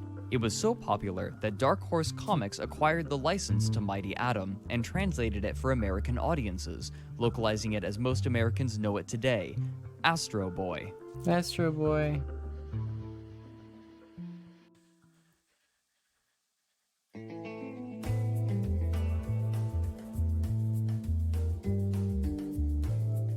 In 1953, just 2 years after Mighty Atom's publication in Japan, the television was introduced to the country. Before the war, in 1926, the Japanese had experimented with television technology, and in 1939, television broadcasts began. But only a few months after its implementation, World War II began, and all available resources were given over to military purposes. This time, however, thanks to a rekindled and repairing economy, its use spread quickly. Thomas Havens, in his book Artist and Patron in Post-War Japan, explains that, quote, the economy regained its pre-war level of output in 1955 and began to grow, almost without pause, at an average rate in real terms of 11% a year until the world oil crisis in 1973, unquote. Chief among all programming, everyone wanted to watch Disney. At this point, much of the television programming came from America, where the infrastructure was already in place to create vast kinds and quantities of entertainment. The people of Japan took to calling these television sets electric kamishibai, since the size of television screens at the time were about the same size as the kamishibai stages on the backs of bicycles. Despite the demand for American film and television programming, the aspiring Japanese filmmakers would not be daunted, and one of the hallmarks of Japanese cinema was released in 1954, Gojira, better known in the West as Godzilla. This narrative seemed to serve as a counterpoint to the Mighty Atom comics, and Gojira himself seemed to be the embodiment of the destructive potential of nuclear weapons, which could only be stopped by complete disintegration. Though live-action filmmaking already had some infrastructure behind it, there was no such advantage for animation. Scarce few animations were created before the war, and most of those I'm not created a furry were lost. myself. Animation during the war was sponsored entirely But by this the stream state is and officially created for pro-furry. propaganda, and with the collapse of the state, animation studios had to be pieced back together. Simply starting a studio at this time seemed a pointless endeavor because of the demand for Disney cartoons. They had the resources, the infrastructure, and the talent to create consistently amazing work. It wasn't until 1956 that a studio attempted to challenge the dominion of Disney in Japan, but the effort was a Herculean one. Oh, he did a Toei-Co cameo. was a Japanese Oh, film God. studio whose goals were lofty, announcing from the beginning the desire to become, quote, the Disney of the East. Their first work would be a massive undertaking, utilizing celluloid animation tools, the same kinds of tools used by Disney to craft gorgeous, intricate scenes. They even attempted to invoke Disney's storytelling style by adapting an old legend, though this one was from China. The result was a film entitled The Tale of the White Serpent, released in 1958. At 78 minutes long, the film was of unprecedented quality, animated in full color, and even received an honor at the Venice Children's Film Festival.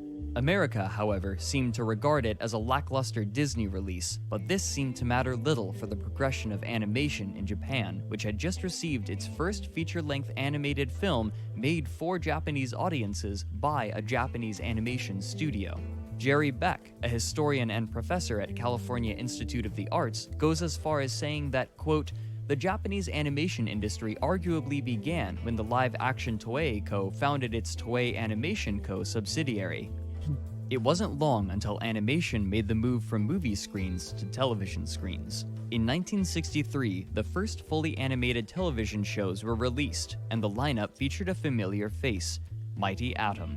To animate it, manga artists were pulled from their usual line of work, and to cut costs, the series used a style called limited animation, where frame rates are much lower, often lower than half, of the standard 24 frames per second. Along with this, the animators would often use the same like frame of bored. animation for many I'm frames in just a row, tired. sliding it Been across streaming the a long screen time. to suggest movement. Mouth animations were also very limited, and sometimes a speaking character was denoted simply by having their mouth remain One thing I open. do like about Twitch chat, and I mean, sometimes it's bad, but usually it's good, is like, you guys are extremely blunt. Like, you will just say a thing. Like, if I'm talking to someone on stream, and I do something awkward, and I say something awkward, someone will say, that was awkward in the chat. I don't have to worry about, like, was I being weird there with my friend when I said that? Like, if I was, someone will tell me. Still, the show It's great. enchanted its audiences, and quickly this television version of It is Mighty genuinely Atom great. became a hit. I do like it. One of the 'Cause likely it's like, oh, no contributing one- factors no was one how said similar anything, it it's was fine. in many ways to That the was weird. Kamishibai. The subject matter and tone was very similar, and the cartoonish style was reminiscent of the style of characters on the Yeah, paper I have cards. a haha The show saw emote. popularity with It's children and perfect. adults alike, and much like manga in general, appealed to males ages 30 and below. It continued for years, with new episodes being produced regularly, but nobody could guess just how popular the show would become and what it would lead to overseas.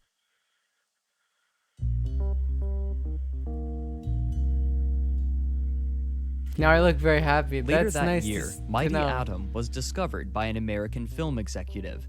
Fred Ladd, in his book Astro Boy and Fred Anime Ladd. Come to the Americas, describes that fateful moment. Quote, "At the time, NBC had a Oh, it's not representative the guy, in Tokyo okay, it's who a was book sitting in his maker. hotel room one day watching TV when, suddenly, he saw a new cartoon character performing incredible feats of strength, incredible even by cartoon standards. The rep thought, what the heck is that? He didn't recognize the little robot character with the funny hat and rockets in his boots. Since there was no TV Wow, thank you animation for the coming hearts, from Japan everyone. in I those love you days, too. he thought that, because of its extremely limited animation, the new show must be something out of Hanna-Barbera Studios in Hollywood." Unquote. After some I'm negotiation, glad you guys a liked deal was my, struck, and Mighty I guess, Atom found its backhanded way compliment, onto American but it wasn't Airwaves, backhanded. It's adopting the sincere. name Astro Boy from the localized manga. The show quickly gained traction and popularity. For the first time, instead of a popular piece of media moving from America to Japan, it was the other way around. In all, the show had a 3-year run with a total of 193 original episodes. Though manga and anime began as a style of media directed chiefly towards young males, it quickly saw experimentation with other audiences. Shows like Sally the Witch pushed the style to young women, while late-night shows were created for more adult audiences.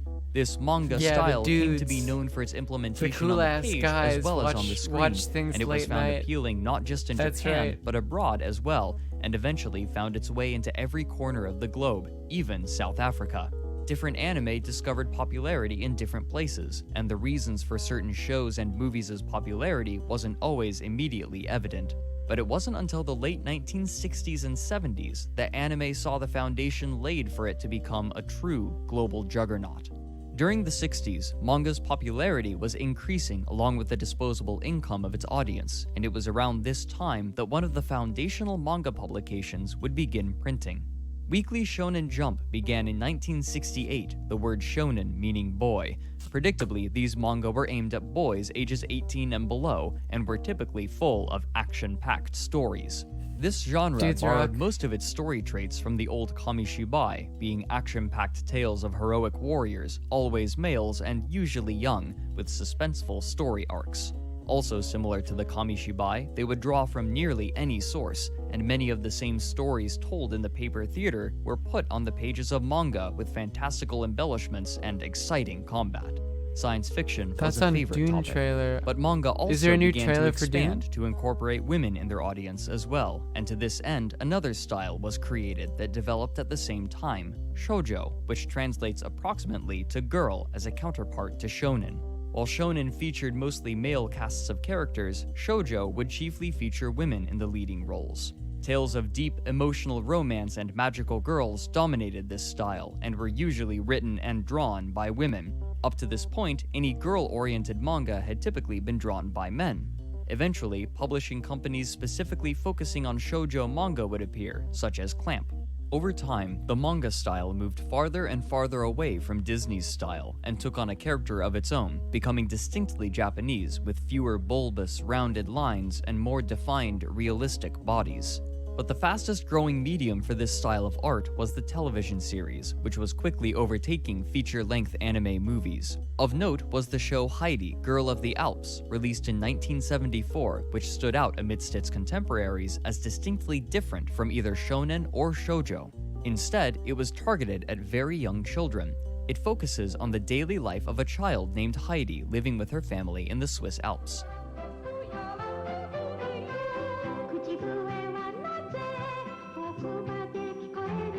The series lasted for a year, with 52 original episodes created for it.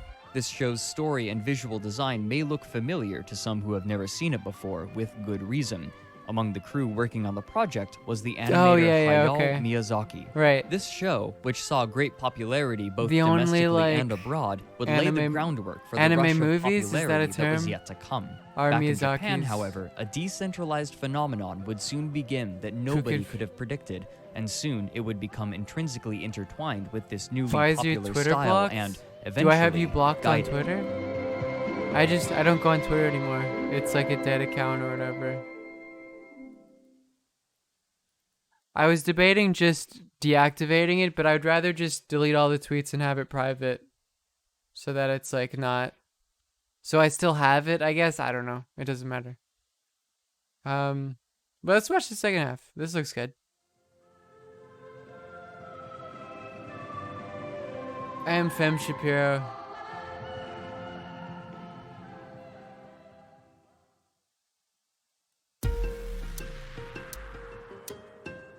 How come I left Twitter? It sucks. It's bad.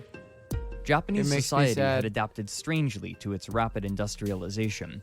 A strong collectivism pervaded the culture, and the concept of the salaryman was normalized. I don't where- know. I always feel, is this like a stupid, like when people make the collectivist individualist distinction to like justify a political movement or difference, it always feels like very naive. I don't know, like a very A shallow. working man would work at a single company for all of his life.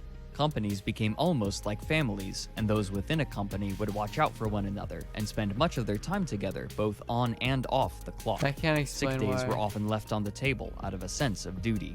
For the first generations of boys growing up in this new industrialized Japan, the prospect of getting a Lacks salaried nuance, I job guess. was paramount to Cause it's like, oh well, they're a collectivist society. Of course, you know, serving a productive you work harder and don't question authority. life, and was seen as the best way to preserve seems one's like honor. it doesn't- The traditional way into a salaried position was simple. I mean, I guess that's Work not really hard what in he's saying, school, but you know what I get mean. good grades, be active in clubs, and you'd be funneled into a salaried job.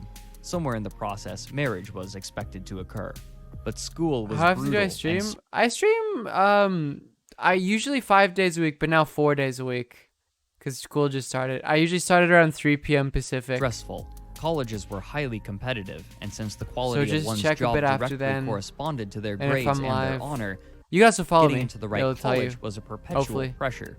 For some, this pressure was too much, and they felt that they had no way of combating their lot. Clubs in Japanese schools typically revolved around sports, but for these social misfits, sports often failed to hold their interest. This didn't change the fact that schools mandated club membership. In response, these boys began creating their own clubs in schools, which they dubbed culture clubs.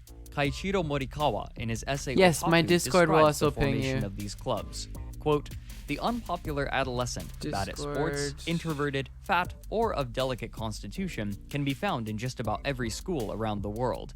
However, the structure provided by clubs that Oh, is this systematically like encourage being unpopular otaku or students whatever? to pursue interests other than sports is unique to Japan.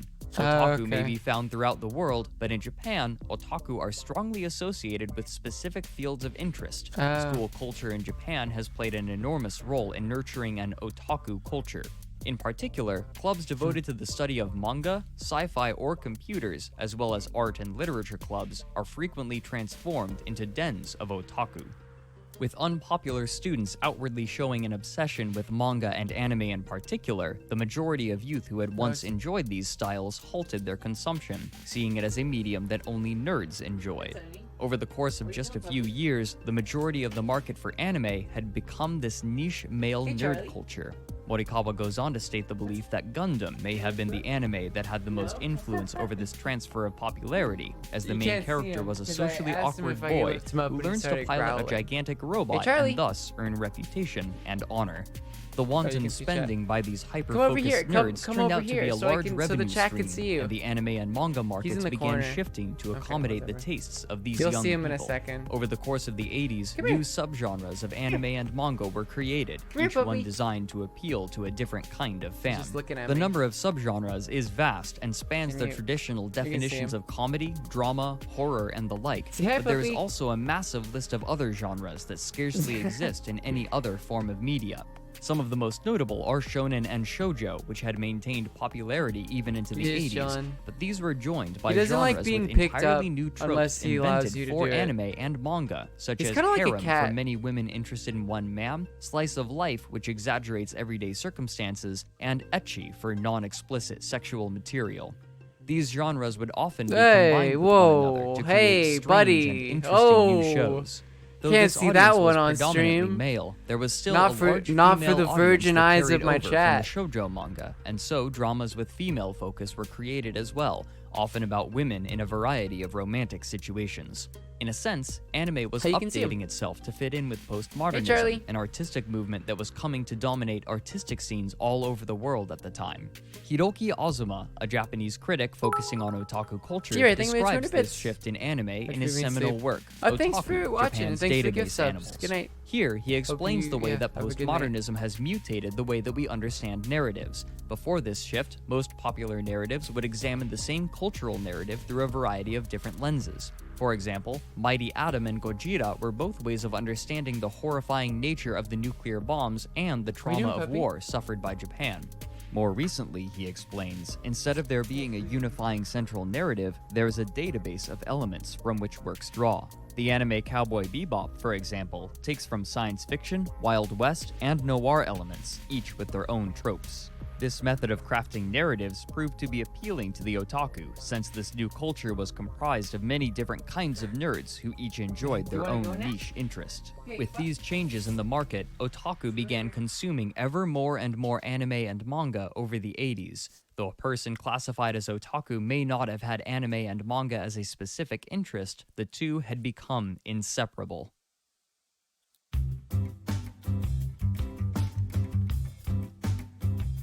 Even as anime was becoming a niche market in Japan, it was attracting a more widespread audience overseas. While television shows remained the most popular distribution method for anime, America was opening up to the idea of anime movies, a popularity led by one director in particular, Hayao Miyazaki.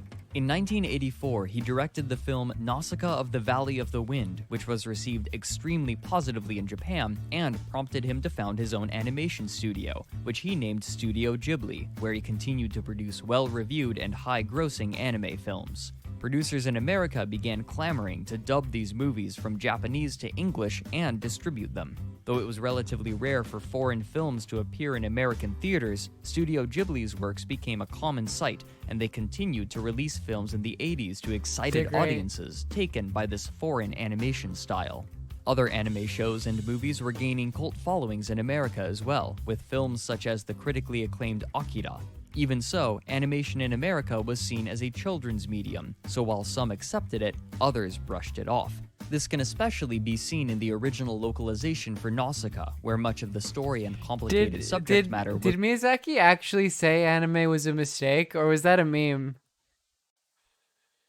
removed for the sake of marketing towards a younger audience. No, he didn't. Okay. 1,000 years from Because now, that's the meme, right? the time for hope is running out as the forces of evil are everywhere.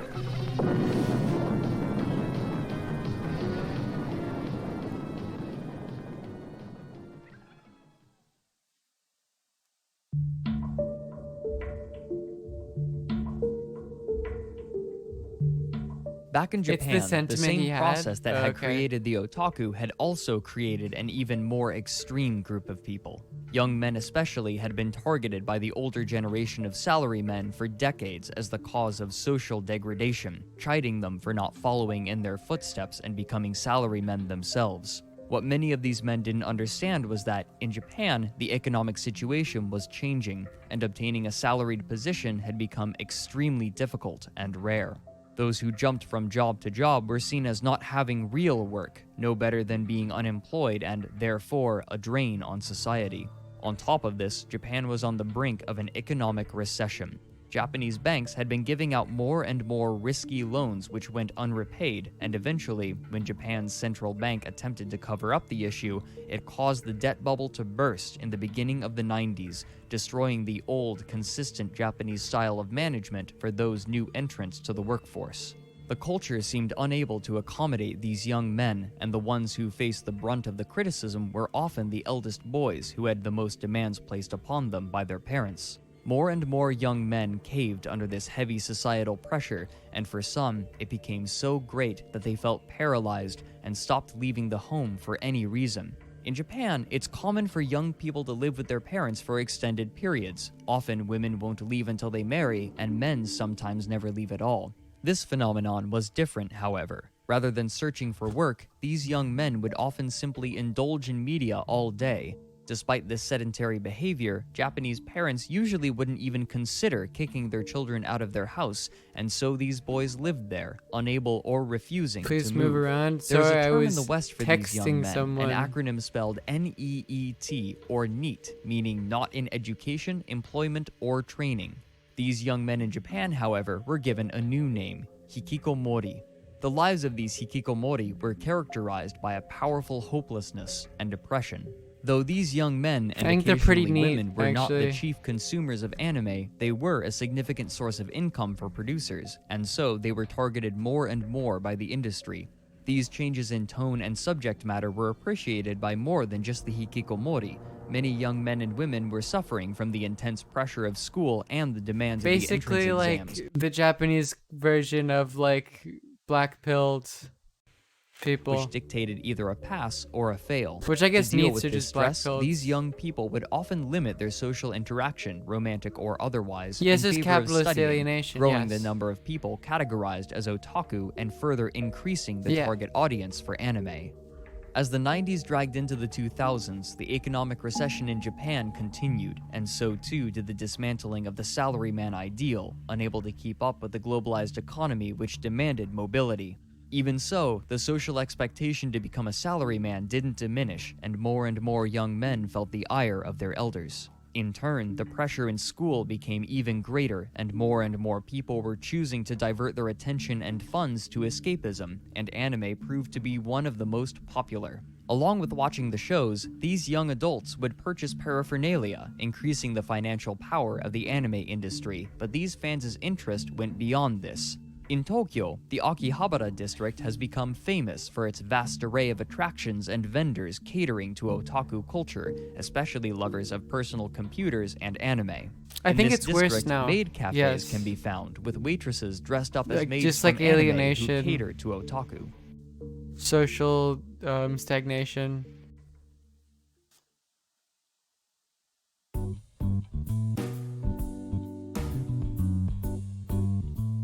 The West in the 90s and 2000s, however, saw a different audience for anime growing.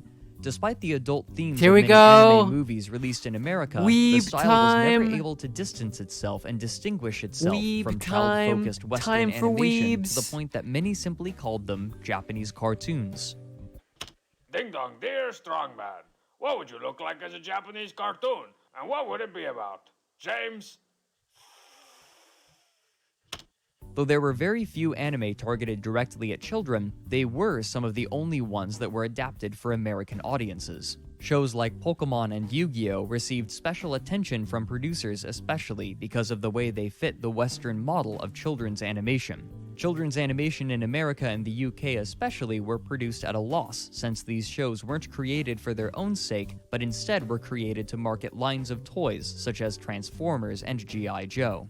These children's anime, similarly, were used to sell trading cards and plastic action figures. Most other anime only saw limited releases in America, if any at all, since producers didn't think it would be worth the cost to create localized versions. Despite this, a small body of people in America had developed a strong interest in anime, in some cases as strong as the otaku in Japan, and their fanaticism would find a home on the World Wide Web, which had only recently become widely available. Some enterprising anime-loving that's one of the multilinguists only would create what are animes known I've as watched. fan subs, where a single person or small team of people would perform translation work themselves, providing subtitles for shows and releasing the videos online through a video streaming service, a download, or a torrent for free. Though this practice was illegal for the most part, suing Westerners internationally would be difficult, expensive, and time-consuming, and so the most that would happen was a cease and desist notice to the translators, if they could be located at all. Since most of these people online used pseudonyms and remained anonymous, these letters would often go to whoever was hosting the content. I used to watch Yu-Gi-Oh too. Does that count? I guess it does. Once I never processed that as an anime. Were on the internet, they I were don't know nearly why. impossible to remove, and so these videos would be passed around online in web circles, re-uploaded in so many places that not all of them could be discovered and removed. These anime-starved Westerners, relying on one another for more anime, would I'm a weeb, I congeal guess. in Fuck online shit. forums and chat rooms where they could share and discuss the shows they watched, creating cult followings for this style of animation. It was Since so little dubbed. merchandise was available It was like outside on TV. I didn't know it was like a foreign. of Japan, I watched it when I was young. the fans It didn't process to me that it wasn't like that. It was foreign made. would create their Well, own I'm Canadian, so of merchandise course and it's foreign content. made. But Videos known as anime music videos, or AMVs, were especially popular. The formula for these videos was simple. Take clips from an anime show and chop up the shots so that they fit with the music.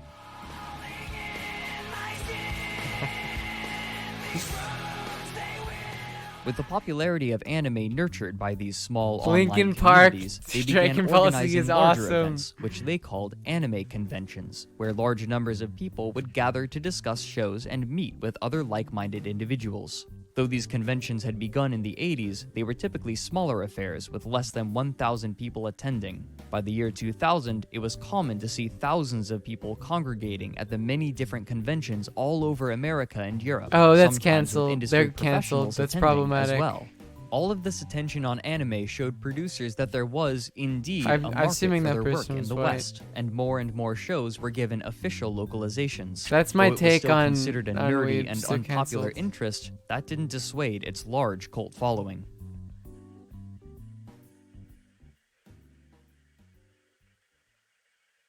Is that it? Oh no. Oh no. Here it is.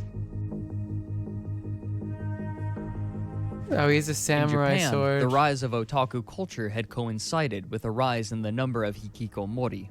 Though the parents of these shut-ins were often reticent to admit their situation, it became a phenomenon impossible to hide, and the Japanese government set out to determine just Studying the how blade. widespread it had become.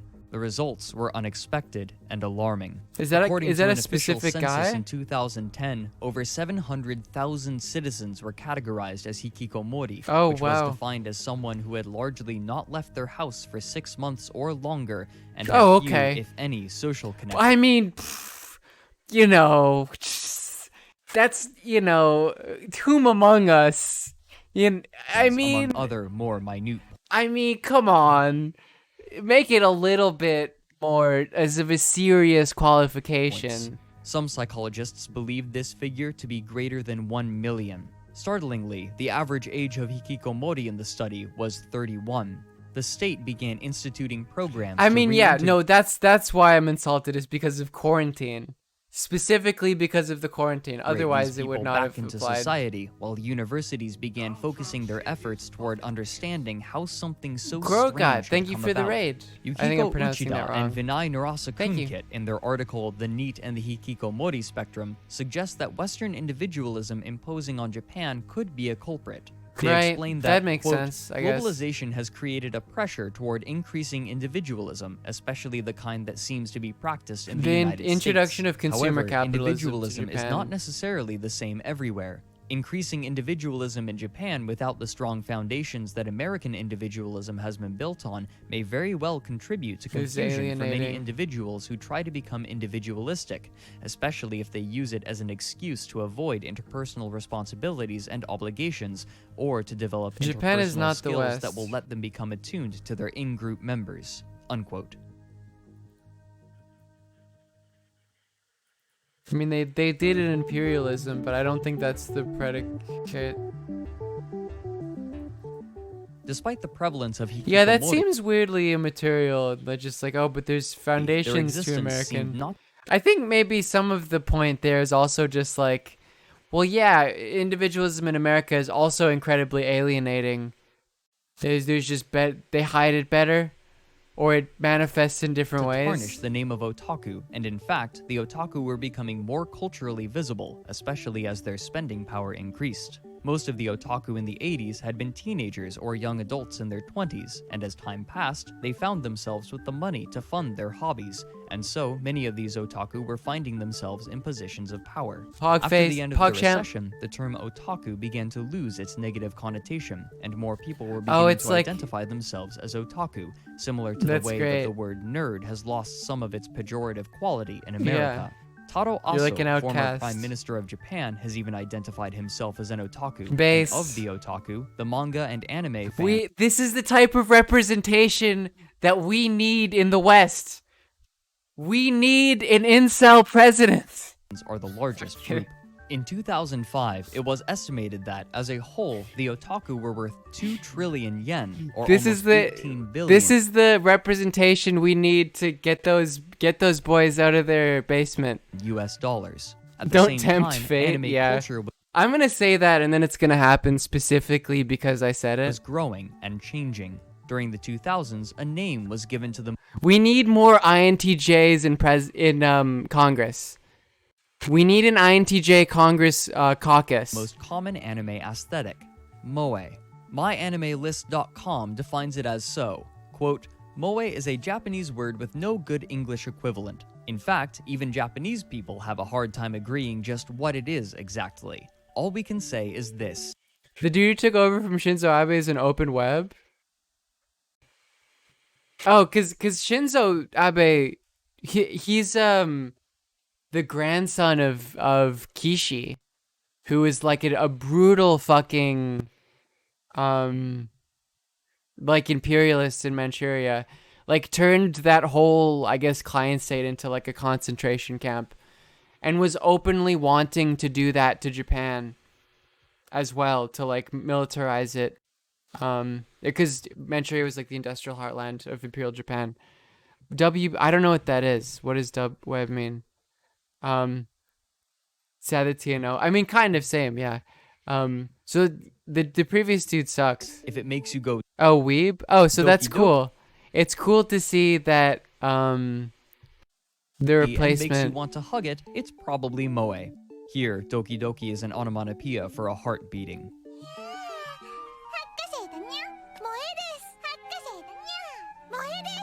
Didn't I say if someone gave me, what was it, 100 subs, I would put on the fucking cat thing? That's an open offer still. The word moe is often if anyone used wants as to an waste their adjective. money, This aesthetic I'll buy the fucking cat ears. I'll put it on has stream. come to appear commonly in Japanese media. Did I say 200? Okay, it's 100 outside now. the context of anime, especially in advertising. It isn't And worth now it, you're can right, be it isn't. difficult to think of Japanese It's media totally not without worth the it. presence of moe imagery. Not worth it at all. Japanese animation had transitioned from a popular medium to a niche. Why do you all fucking remember the specific price? I didn't even remember that shit. market to an aesthetic inextricable from Japanese media as a whole. The 2010s, for the most part, have seen a continuation of these patterns both in Japan and in America. More kinds of shows are being produced, the viewership is increasing, You and check the Liv conventions are only posting wiki. rising in Oh, yeah. attendance, while more are being organized all the time in both Japan and abroad, while Akihabara continues to chug along.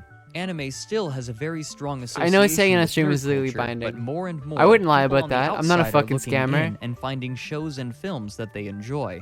Though the going was and still is sometimes rough for this style of animation, one thing is clear. Anime is here to stay. That's true. That was a good video. Okay. Yeah, just that was. I'll probably end the stream now. What is this? Oh, that's base. Transgender black Marxists are seeking to overthrow the United States. They fucking. I hope they are. I hope they fucking are. You think they would want to? Just as a group being marginalized the most? I sure as hell want to, and I'm white, and I still have white privilege. Anyways, thank you for watching the stream, everyone. We got a lot of people who showed up. I will be live tomorrow again. It's Thursday. Oh, it is Thursday tomorrow, isn't it? Is it Wednesday today? It is. I go live at 3 p.m. Pacific time, so I'll be back. You can follow me, it'll ping you, etc. Yeah, I'll see you guys later. Will is live, and I'll raid Will, friend of the stream. Will Neff. He's playing some video game.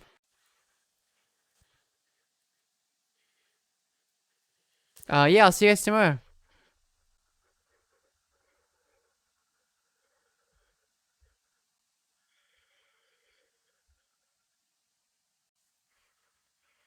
They're playing Spellbreak. I don't know what that is, but it looks cool. Okay, goodbye.